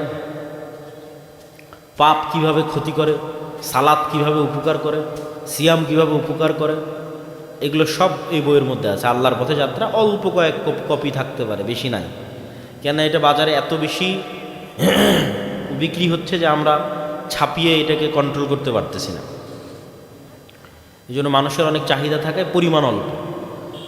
আর একটা বইয়ের কথা না বললেই নয়, যেটা আমাদের এবার নতুন প্রকাশিত হয়েছে, শুধু আপনাদের প্রশ্নের অনেক জিজ্ঞাসা, যেখানে যাই প্রশ্নের শেষ নাই। আর শায়েখ আব্দুর রাজ্জাক বিন ইউসুফের চাইতে কোরআন এবং হাদিসের সাথে কম্প্রোমাইজ না করে অটল অটুট ফতোয়া আমরাও অত দিতে পারি না। এই করোনা ভাইরাসের সময় আপনাদের ওস্তাদ শায়েখ আব্দুর রাজ্জাক বিন ইউসুফকে থামাতে আমরা কম পরিশ্রম করিনি, যে এত শক্ত বক্তব্য দেওয়া যাবে না, একটু কম্প্রোমাইজ করে বক্তব্য দেন। কিন্তু ওনাকে কেউ বুঝিয়ে থামাতে পারেনি, না আমি, না আব্দুর রহমান, না বাকিবিল্লাহ, কেউ না। উনি ওনার বক্তব্য এবং ফতোয়ায় অটল ছিলেন যে ছোঁয়াচে রোগ বলে কিছু নাই, পায়ে পা মিলে দাঁড়াতেই হবে, 3 ফিট দূরত্বে দাঁড়াতে হলে নবীকে আবার জন্ম নিয়ে পৃথিবীতে আসতে হবে। কি ভয়ঙ্কর বক্তব্য ছিল, এই সময়গুলোতে কল্পনা করা যায় না। এটা ছিল ফিতনায় পরিপূর্ণ পৃথিবীতে দিনের উপর ইস্তেকামা। তো শায়েখ আব্দুর রাজ্জাক বিন ইউসুফের তত্ত্বাবধানে মাসিক আল ইতিসামে যে ফতোয়াগুলো যায়, সেগুলোকে বিষয়ভিত্তিক সাজিয়ে নিজে শায়েখ আব্দুর রাজ্জাক বিন ইউসুফ আবার দেখে পবিত্রতা তথা অজু এবং অজু ভেঙে যাওয়া থেকে পবিত্রতা রিলেটেড যা আছে, অজু, গোসল, হাইজ, নেফাস এবং সালাত, এই দুটো বিষয়ের উপর প্রায় 1000 প্রশ্নের উত্তর আছে দলিল ভিত্তিক। তো এটা 1 কপি আপনার বাড়িতে থাকলে আর এদিক ওদিক প্রশ্ন জিজ্ঞেস করার জন্য যাওয়া লাগবে না। সালাত নিয়ে কত প্রশ্ন, এই 1 বইয়ের মধ্যে যথেষ্ট। তো আরও যে বইগুলো আছে সেই বইগুলোকে মূল্যায়ন করতে হবে। শায়েখ আব্দুর রাজ্জাক বিন ইউসুফের সব বক্তব্য ওনার উপদেশ বইয়ের মধ্যে লেখা আছে, ওনার সালাতের বক্তব্য ওনার সালাতের বইয়ের মধ্যে লেখা আছে। এটা 2 নম্বর উপায় স্থায়ী সম্পর্কে। স্থায়ী সম্পর্কের 3 নম্বর উপায় মক্তব।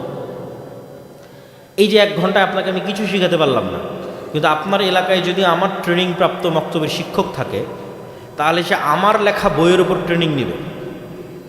কিভাবে ছোট বাচ্চাদের দিনে ব্রেনে দিনকে ঢুকানো যাবে, এটার উপর আমার লেখা বই আদর্শ শিক্ষা বা তালিমউদ্দিন, ওইটার উপর মক্তবের টিচার ট্রেনিং নেবে, নিয়ে এসে আপনার গ্রামের বাচ্চাকে শিখাবে। তাহলে আজ 1 ঘন্টা বক্তব্য দিয়ে আমি কি সাদাকায় জারিয়া পাবো? ওই প্রতিদিন একটা মক্তবের বাচ্চা যদি 2টা দোয়া শিখে, 2টা কোরআন তেলাওয়াত শিখে, ওটাই আমার জান্নাতে যাওয়ার ওসিলা হবে, ওটাই সাদাকায় জারিয়া। ও কোনো দিন যদি জীবনে ওই দোয়া একবার পড়ে, কোরআন যদি একবার তেলাওয়াত করে, তার একটু হলো নাকি আমি পাবো। এই জন্য মক্তব আমার সবচেয়ে ভালোবাসার প্রজেক্ট। যতগুলো কাজের সাথে আমি যুক্ত আছি তার মধ্যে সবচেয়ে বেশি মনের তৃপ্তি, শান্তি, আপনাদের এই প্রোগ্রামে এসে আমি শান্তি পাই না, তৃপ্তি পাই না। কিন্তু যখন মক্তবের সফরে যাই, গ্রামের বাচ্চাদের দেখে, একদম প্রত্যন্ত অঞ্চলের বাচ্চা যে কোরআন শিখতেছে, মক্তবের প্রতিযোগিতা আয়োজন হচ্ছে, যেটা এনটিভিতে প্রচারিত হবে রমজানে। এটা বাংলাদেশের ইতিহাসে প্রথম যে গ্রামের অবহেলিত অচল মক্তবের বাচ্চারা, মানে আপনাদের সন্তানেরা, টিভিতে পারফর্ম করবে। প্রায় 50 লক্ষ টাকা বাজেট। তাহলে এই মক্তব প্রজেক্টের সাথে সম্পৃক্ত হলে এটা স্থায়ী সম্পর্ক, এটা কলিজার সম্পর্ক, এটা হৃদয়ের সম্পর্ক, এটা প্রকৃত সাদাকায় জারিয়ার সম্পর্ক। অথচ এই মক্তব ট্রেনিং দিতে না আপনার 1 টাকা খরচ হবে, না আপনার কমিটির। কেননা এখন পর্যন্ত প্রায় 700-র কাছাকাছি মসজিদের শিক্ষকেরা ট্রেনিং নিয়েছে, প্রত্যেকের যাতায়াত খরচ আমরা দিয়েছি আলহামদুলিল্লাহ। আল্লাহ দেওয়ার তৌফিক দিয়েছে, প্রত্যেকের ওই ট্রেনিংয়ের থাকা খাওয়া খরচ আল্লাহ দেওয়ার তৌফিক দিয়েছে আলহামদুলিল্লাহ, জামিয়া সালাফিয়া এবং আদ-দাওয়া ইলাল্লাহর মাধ্যমে। আমাদের সাথে স্থায়ী জামিয়া সালাফের সাথে মুআদালাকৃত অধিভুক্ত। তো জামিয়া সালাফিয়া বাংলাদেশের শ্রেষ্ঠতম, অন্যতম টপ 10, টপ 5 প্রতিষ্ঠানের একটা। দেশি বিদেশি শিক্ষকের আনাগোনা, কি পাকিস্তান, কি ভারত, কি সৌদি আরব, প্রতিনিয়ত উন্নত মানের সিলেবাস। তো এই জামিয়া সালাফের সাথে সম্পৃক্ত হয়, এটা স্থায়ী সম্পর্কের একটা মাধ্যম। স্থায়ী সম্পর্কের 5 নম্বর মাধ্যম হচ্ছে মুসলিম বাইতুল মাল। কর্জে হাসানার বিরুদ্ধে, সুদের বিরুদ্ধে কর্জে হাসানার যুদ্ধ। সুদের বিরুদ্ধে কেন যুদ্ধ করতে হবে? সুদ গোলামির কালচারকে কন্টিনিউ করে। আমাদের সমাজের 2টা জিনিস গোলামির কালচারকে কন্টিনিউ করে, একটা গণতন্ত্র, একটা সুদ। গোলামির কালচার কি? গোলামির কালচার হচ্ছে মিথ্যা, গোলামির কালচার হচ্ছে দুর্নীতি, গোলামির কালচার হচ্ছে ধোঁকা। বানু ইসরাইলরা ইব্রাহিমের সন্তান, ইসহাকের সন্তান, ইয়াকুবের সন্তান, ইউসুফের সন্তান, ইউসুফের 11 ভাইয়ের সন্তান। তারপর কত বড় ধোঁকাবাজে পরিণত হয়েছিল জানেন? আল্লাহ বলল শনিবারের দিন মাছ ধরা যাবে না। তো শনিবারের দিন সবগুলো মাছকে এরা বেড়া দিয়ে, বানা দিয়ে ঘিরে রেখে দিল, আর রবিবারের দিন ওই মাছগুলোকে ধরলো। এই পরিমাণ ধোঁকাবাজে পরিণত হয়েছিল ইব্রাহিমের সন্তানেরা, ইসহাকের সন্তানেরা, ইয়াকুবের সন্তানেরা, ইউসুফ এবং তার 11 ভাইয়ের সন্তানেরা। কারণ ফেরাউনের 300 বছর গোলামিতে স্বভাব নষ্ট হয়ে যায়। গোলামি মিথ্যা বলতে বাধ্য করে। 1 টাকার জন্য তখন মানুষ হাহাকার হয়, তখন 1 টাকার জন্য দুর্নীতি করতে হয়, 1 টাকার জন্য মারামারি করতে হয়, 1 টাকার জন্য জবাই করতে হয়, 1 টাকার জন্য ধোঁকা দিতে হয়। এই সেম স্বভাব মুসলমানদের মধ্যে ঢুকে গেছে ইউরোপীয় উপনিবেশের, ব্রিটিশ সহ ইউরোপের অন্যান্য দেশের 200 বছরের গোলামির শাসনের কারণে। সেম মিথ্যা, দুর্নীতি, ধোঁকা মুসলমানদের রক্তে মিশে গেছে। আপনি ইউরোপে যান, আমেরিকায় যান, মুসলমানেরা যত মিথ্যা ডকুমেন্ট দিয়ে তাদের পাসপোর্ট তৈরি করেছে, জাতীয় পরিচয়পত্র তৈরি করেছে, যত মিথ্যা আবেদন করেছে, পৃথিবীর আর কোনো জাতি এত মিথ্যা আবেদন করে। শুধু কি ইউরোপ আমেরিকা? আপনি গাজায় যান, মিশরে যেই চাউলের দাম 10 টাকা, সেই চাউলের দাম গাজার ভিতরে 500 টাকা। কেমনে এত গুণ বেশি? ইহুদিরা করেছে না। এই যে চাউলের দাম গাজার মধ্যে বাড়তেছে, এই সিন্ডিকেট, এই ব্যবসার সিন্ডিকেট মুসলমানেরা রক্ষা করে, মুসলমানেরা কন্ট্রোল করে। ধোকাবাজ, মিথ্যুক, দুর্নীতিবাজ মুসলমান। গত 16 বছর কত ওসি, ডিসি, এসপি, মন্ত্রী, মিনিস্টার মুখে দাঁড়ি, তাহাজ্জুদ পড়তে পড়তে মাথায় নাকি কড়া পড়ে গেছে, হজ ওমরা কয়েক শতবার করেছে, কিন্তু ওই সাব রেজিস্ট্রার যখন আর রেজিস্ট্রি অফিসে বসতেছে, প্রত্যেক দলিল সমান ঘুষ খায়। কথা বলেন না যে? এইটাই হলো মুনাফিকি, এটা হলো গোলামির কালচার। যতক্ষণ সত্যবাদিতা, আমানতদারিতা, ন্যায়পরায়ণতা না আসতেছে, নেতা তৈরি হবে না। তো নেতা যেন তৈরি না হতে পারে মুসলমানদের মধ্যে, মুসলমানেরা যেন এরকম গোলামি থাকে, এই জন্য মুসলমানদের মধ্যে 2টা কালচার দেওয়া আছে। কি 2টা কালচার বলেন? বলেন 2টা কালচার কি? একটা গণতন্ত্র, আর একটা সুদ। মুসলমানেরা যেন মিথ্যা, দুর্নীতি, ধোঁকার উপর বড় হয়, এই জন্য মুসলমানদের মধ্যে 2টা কালচার রাখা আছে। স্বাধীনতা লাভের পরেও, 47-এর পরেও, 71-এর পরেও, 24-এর পরেও একটা গণতন্ত্র, একটা সুদ। গণতন্ত্র এমন ভয়ঙ্কর কালচার, এক দল তো আর এক দলের বিরুদ্ধে মিথ্যা বলবেই। এই দিনাজপুরের এক আসনের 6-7 জন মনোনয়ন প্রার্থী একজন আরেকজনের বিরুদ্ধে মিথ্যা বলবে। তাহলে এই কালচার কি তৈরি করতেছে বলেন তো? মিথ্যুক। কি তৈরি করতেছে? দুর্নীতিবাজ। তো আজ যে দুর্নীতিবাজ মিথ্যুক হয়ে নেতা হচ্ছে, ওকে ভারত আর আমেরিকা টাকা দিয়ে কিনতে পারবে না? পারবে না? কিনতে পারবে কেন? ও তো জন্মগত দুর্নীতিবাজ, মিথ্যুক। গণতন্ত্র ওকে মিথ্যুক, দুর্নীতিবাজ বানিয়েছে, তো ওকে কিনা তো কোনো ব্যাপারই না। যেন মেরুদণ্ডওয়ালা, সৎ, ন্যায়পরায়ণ কোনো নেতা নেতৃত্বে আসতেই না পারে, এই জন্য গণতন্ত্র। যে মেরুদণ্ডওয়ালা, সত্যবাদী, আমানতদার নেতা হবে, এটা যেন হতেই না পারে, এই জন্য গণতন্ত্র। যেন ওকে মিথ্যা বলে ক্ষমতায় আসতে। অথচ আবু সুফিয়ান কাফের অবস্থায় মিথ্যা বলে। মুসলমান অহরহ মিথ্যা বলতেছে, আর আবু সুফিয়ান কাফের অবস্থায় মিথ্যা বলে।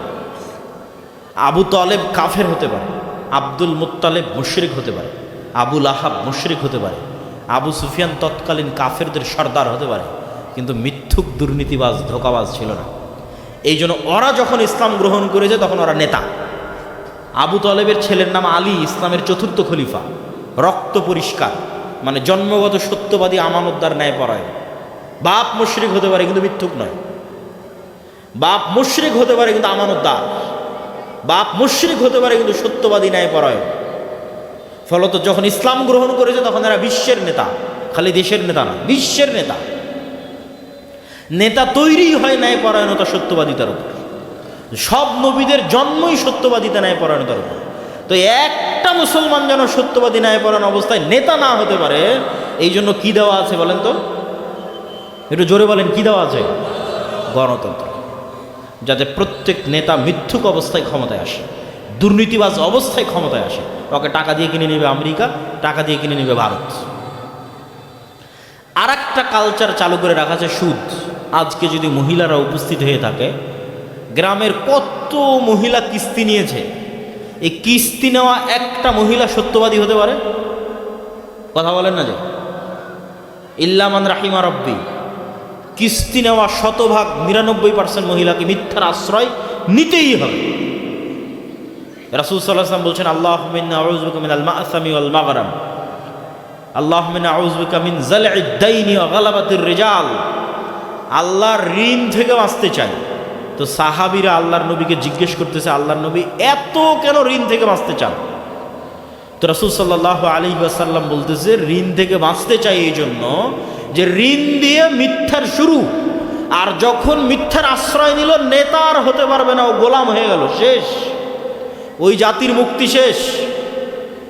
যতজন মিথ্যার আশ্রয় নিয়েছে এরা না কোনোদিন সালাহুদ্দিন আইবি হতে পারবে, না এরা ওমর ইবনুল খাত্তাব হতে পারবে, না এরা তারেক বিন জিয়াদ হতে পারবে, গোলামি থেকে যাবে।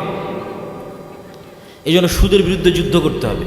সুদের বিরুদ্ধে যুদ্ধই কর্জা হাসানা, আমাদের মুসলিম বাইতুল মাল প্রজেক্ট, যেখানে 30-এর অধিক ব্যক্তিকে আমরা ইতিমধ্যে কর্জা হাসানা দিয়েছি পরীক্ষামূলক। আর এই কর্জা হাসানা প্রজেক্টে আমরা কারো থেকে কোনো দান গ্রহণ করি না। আমরা বলি আপনাদের যে টাকা ব্যাংকে পড়ে আছে সেটা মুসলিম বাইতুল মালে জমা রাখেন, যখন দরকার ফেরত নেবেন। সেখান থেকে অল্প কিছু পরিমাণ আমরা মানুষকে কর্জা হাসানা দিই। তাহলে এই 5টা রাস্তা জামিয়া সালাফিয়া দাওয়া ইলাল্লাহর সাথে স্থায়ী সম্পর্কের। বলছিলাম আপনাদেরকে 2টা পরীক্ষা দিব, একটা শয়তান ধরার, একটা ফেরেশতা ধরার। যে বাস্তবে পৃথিবীতে শয়তান এবং ফেরেশতা আছে। আপনারা কি রাজি পরীক্ষা শুনতে, না ক্লান্ত হয়ে গেছেন? জাযাকাল্লাহ খায়ের। আপনাদের ধৈর্যচ্যুতির আগেই আমরা আমাদের বক্তব্য শেষ করব। তবে বক্তব্যের শেষ অংশই সবচেয়ে গুরুত্বপূর্ণ, এই জন্য শেষ অংশ ধৈর্য সহকারে শোনার আহ্বান রইল। আজকে এখান থেকে উঠে গিয়ে সিদ্ধান্ত নেবেন, রাতের আধারে হোক আর জঙ্গলে হোক, 2 রাকাত সালাত আদায় করবেন, শুধু আল্লাহকে স্মরণ রাখবেন, দুনিয়ার কোনো কথা যেন স্মরণ না হয়। সালাত শুরু করার 1 মিনিটের মধ্যে দেখবেন আপনার অজান্তে, জানতে হলে তো ভালোই ছিল, আপনার অজান্তে আপনি বুঝতে পারার আগেই আপনি দুনিয়ার চিন্তায় মগ্ন হয়ে গেছেন। 30, 40, 50 সেকেন্ড পর আপনার মনে পড়তেছে কি আজকে তো মোবাইল বন্ধ করে, লাইট বন্ধ করে পূর্ণ প্রস্তুতি নিয়ে 2 রাকাত সালাত আদায় করতে চেয়েছিলাম, আজকেও দুনিয়ার কথা মনে পড়ে গেল। আবার আমি বুঝতেও পারলাম না কখন দুনিয়ার কথায় মগ্ন হয়ে গেলাম। তাহলে কে আপনাকে দুনিয়ার কথায় মগ্ন করলো বলেন? শয়তান। না হলে আপনি অন্তত বুঝতে তো পারতেন। তাহলে আপনার কালবে শয়তানের প্রভাব আছে না নাই? এই কালব বিশ্বের সবচেয়ে সূক্ষ্ম মেশিন। মোবাইলে মেসেজ আদান প্রদান হয়, এটা মানুষের তৈরি সর্বোচ্চ মেশিন। আর আল্লাহর তৈরি সর্বোচ্চ মেশিন কালব, যেখানে শুধু মানুষে নয়, শয়তানে আর ফেরেশতায় পর্যন্ত এই কালবে ডাইরেক্ট মেসেজ দিতে পারে। ডাইরেক্ট, চোখেও পড়তে হবে না, কানেও শুনতে হবে না, ডাইরেক্ট কালবে মেসেজ আসবে। শয়তান এবং ফেরেশতা, হাদিসে রাসূল সাল্লাল্লাহু আলাইহি ওয়াসাল্লাম বলেছে স্পষ্টভাবে যে প্রতিনিয়ত মানুষের কাছে 2টা লাম্মা, আরবি ইবারত হচ্ছে লাম্মা আসে, মানে মেসেজ আসে। একটা শয়তানের, একটা ফেরেশতার। শয়তানেরটার নাম ওয়াসওয়াসা, ফেরেশতারটার নাম ইলহাম, প্রতিনিয়ত। আর কালবের নাম কালব এই জন্য যে এই 2 ওয়াসওয়াসার ইলহামের মধ্যে কালব খালি ঘুরতেই থাকে, এই জন্য নাম কালব। কালব মানে ঘূর্ণায়নশীল, পরিবর্তনশীল।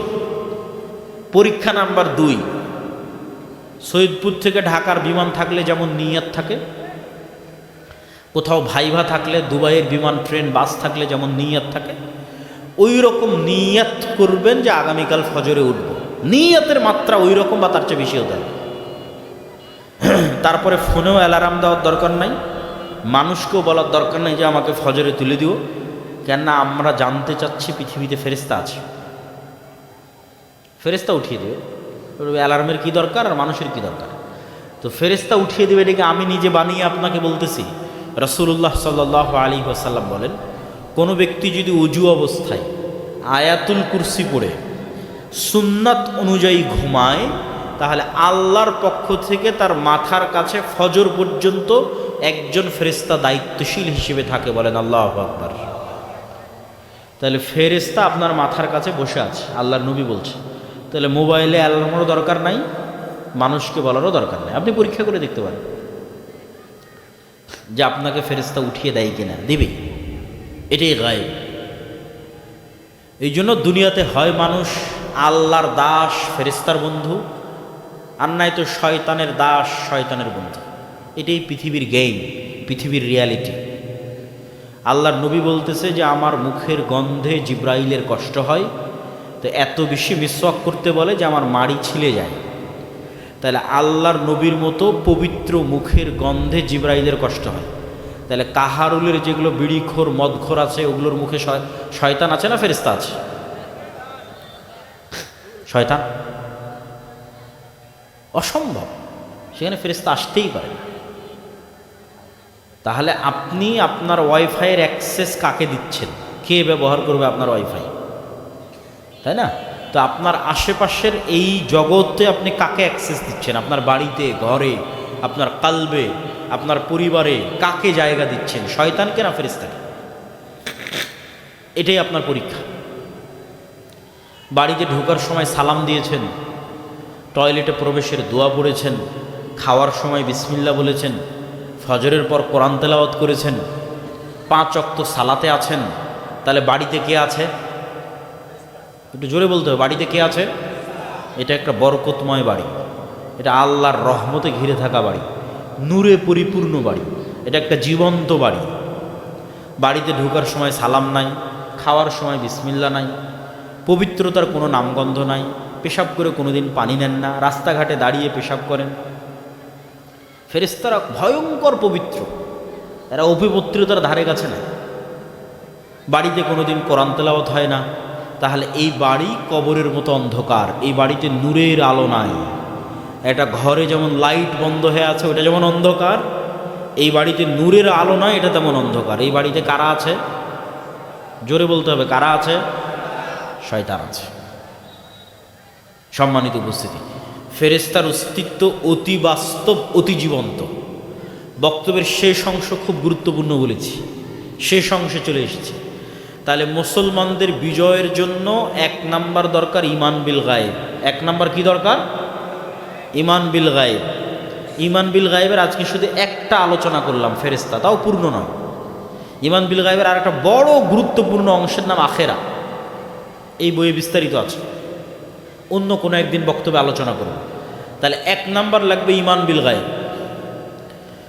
2 নাম্বার, নেতা, প্রকৃত নেতার জন্ম হতে হবে। সে নেতার জন্ম কোত্থেকে হবে? মিথ্যা দুর্নীতি দিয়ে না সত্যবাদিতা, আমানতদারিতা, ন্যায়পরায়ণতা দিয়ে? মুসা আলাইহিস সালামকে যদি আল্লাহ বানু ইসরাইলের সাথে রাখতো, তাহলে বানু ইসরাইলরা যে হারে গোলাম ছিল, একটা রুটির জন্য যেভাবে মারামারি করা লাগে, মুসা আলাইহিস সালামের হৃদয়টাও সংকীর্ণ হয়ে যেত, উনি নেতা হতে পারতেন না। আল্লাহ মুসা আলাইহিস সালামকে ফেরাউনের বাড়িতে মানুষ করেছে, প্রিন্স। তো যখন প্রিন্স হিসেবে ফেরাউনের বাড়িতে মানুষ হয়েছে, তখন মুসা আলাইহিস সালাতু ওয়াস সালামের সত্যবাদিতা, ন্যায়পরায়ণতা, আমানতদারিতায় কমতি তৈরি হয়নি। সাহস, সত্যবাদিতা, ন্যায়পরায়ণতা অটুট ছিল। গোলাম এক থাপ্পড় মারার চিন্তা করতে পারে? বানু ইসরায়েলরা 300 বছর থেকে গোলাম ছিল, ফেরাউনের কোনো লোককে কোনোদিন একটা থাপ্পড় দিতে পেরেছে?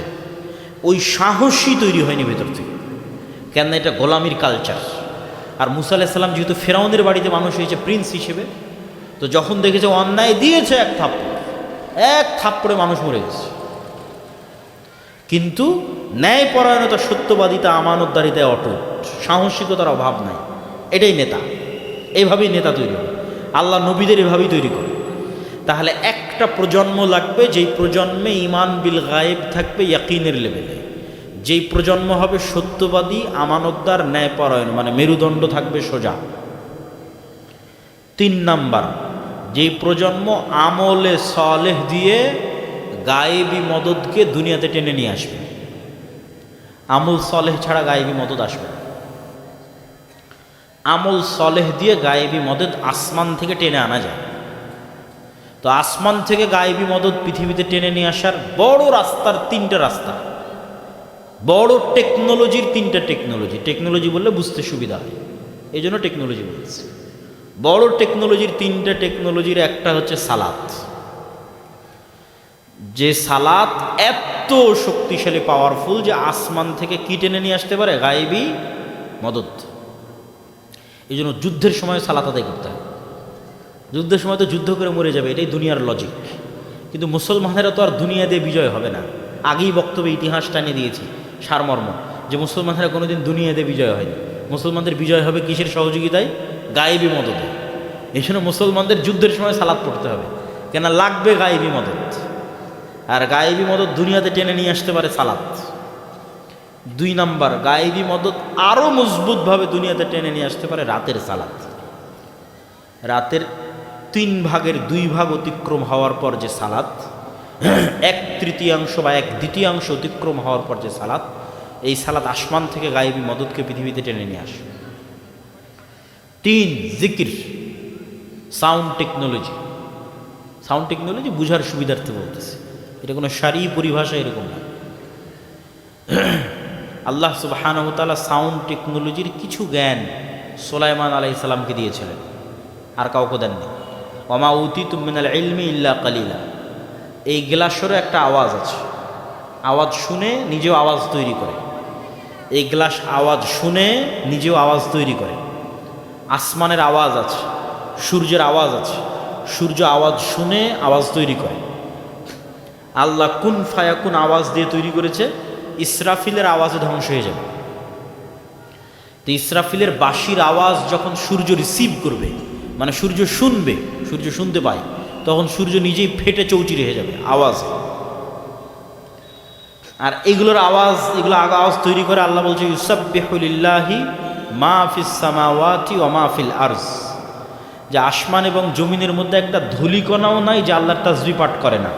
এই টিস্যু আল্লাহর তাসবিহ পাঠ করতেছে, কিন্তু শোনার ক্ষমতা আমার নাই। কিছু শোনার ক্ষমতা সুলাইমান আলাইহিস সালামকে দেওয়া হয়েছে, যে পাখি কি বলতেছে সুলাইমান আলাইহিস সালাম বুঝে, পিঁপড়া কি বলতেছে সুলাইমান আলাইহিস সালাম বুঝে, আর সুলাইমান আলাইহিস সালাম কি বললে পিঁপড়া বুঝবে সেটাও বুঝে। তাহলে সাউন্ড টেকনোলজির সামান্য জ্ঞান সুলাইমান আলাইহিস সালামকে দেওয়া হয়েছে। আর উম্মতে মুহাম্মাদির উপর আল্লাহর সবচেয়ে বড় দয়া এই সাউন্ড টেকনোলজি। সেটা কি? সেটা হচ্ছে উম্মতে মুহাম্মাদির মুজিজা কোরআন। কোরআন কার সাউন্ড বলেন?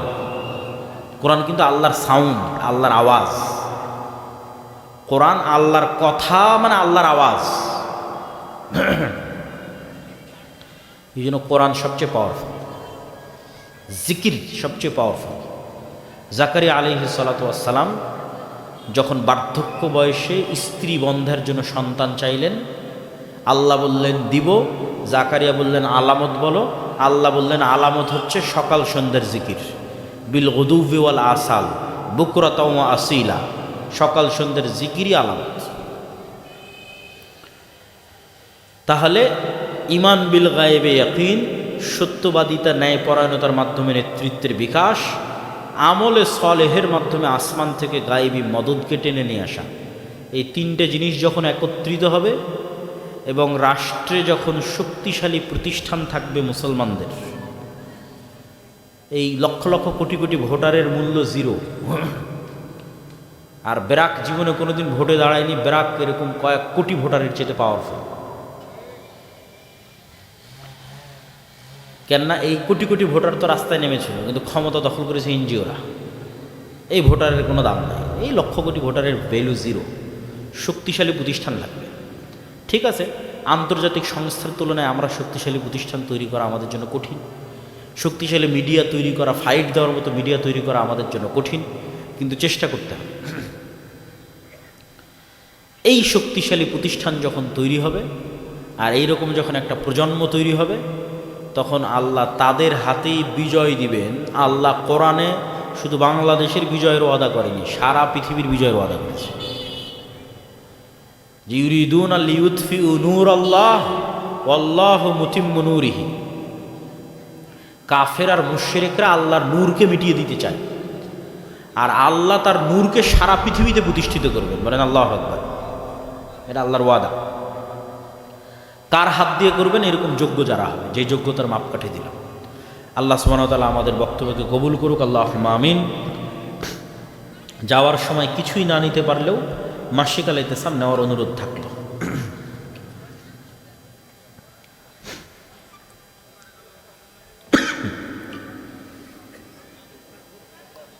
সুবহানাকা আল্লাহুম্মা ওয়া বিহামদিকা আশহাদু আল্লা ইলাহা ইল্লা আনতা আস্তাগফিরুকা ওয়া আতুবু ইলাইক। আমার মাসিক ইনকাম প্রায় ৮,০০০। আমার বয়স প্রায় ২১। আচ্ছা, বইগুলো আছে কোথায়? বইগুলো আছে কোথায়? ও, ডানে ডানে বই আছে।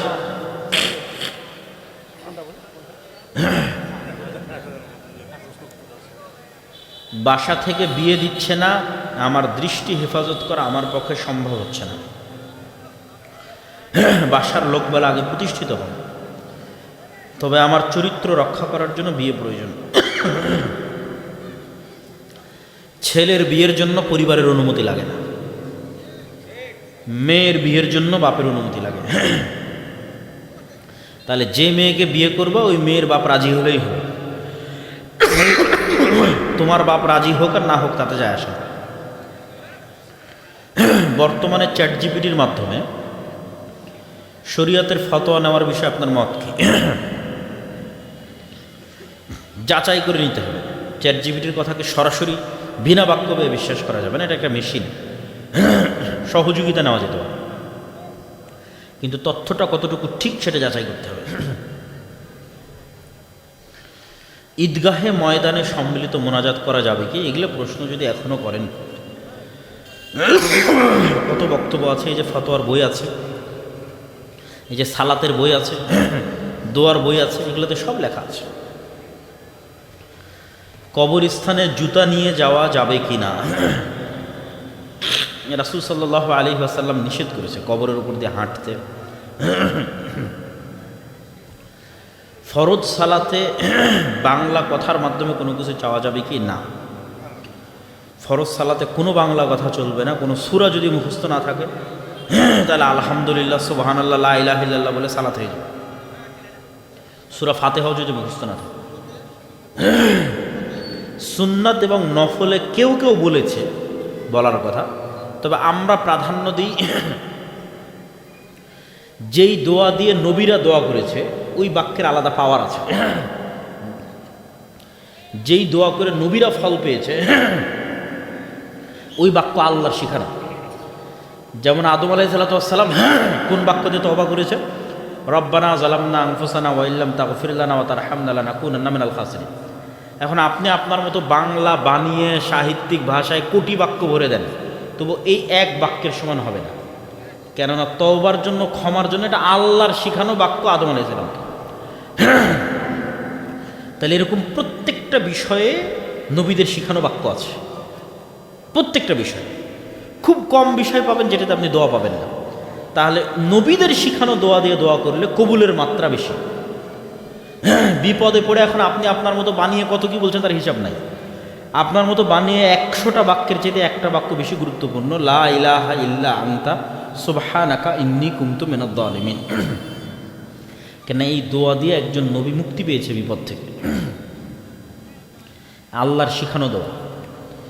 তাহলে এখন যদি এরকম কোনো পরিবেশে পড়ি যেটার আমি কোনো আসলে দোয়াই পাচ্ছি না নবী রাসূলদের শিখানো, যদিও দোয়া অধ্যায় বইটা কিনে পড়লে আমার ধারণা এরকম কোনো বিষয় পাওয়ার কথা নয়, সব বিষয়েরই দোয়া আছে।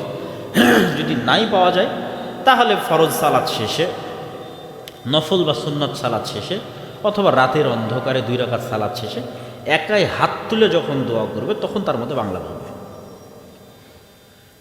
সুবহানাকাল্লাহুম্মা ওয়া বিহামদিকা আশহাদু আল্লা ইলাহা ইল্লা আনতা আস্তাগফিরুকা ওয়া আতুবু ইলাইক। আসসালামু আলাইকুম ওয়া রাহমাতুল্লাহি ওয়া বারাকাতুহু।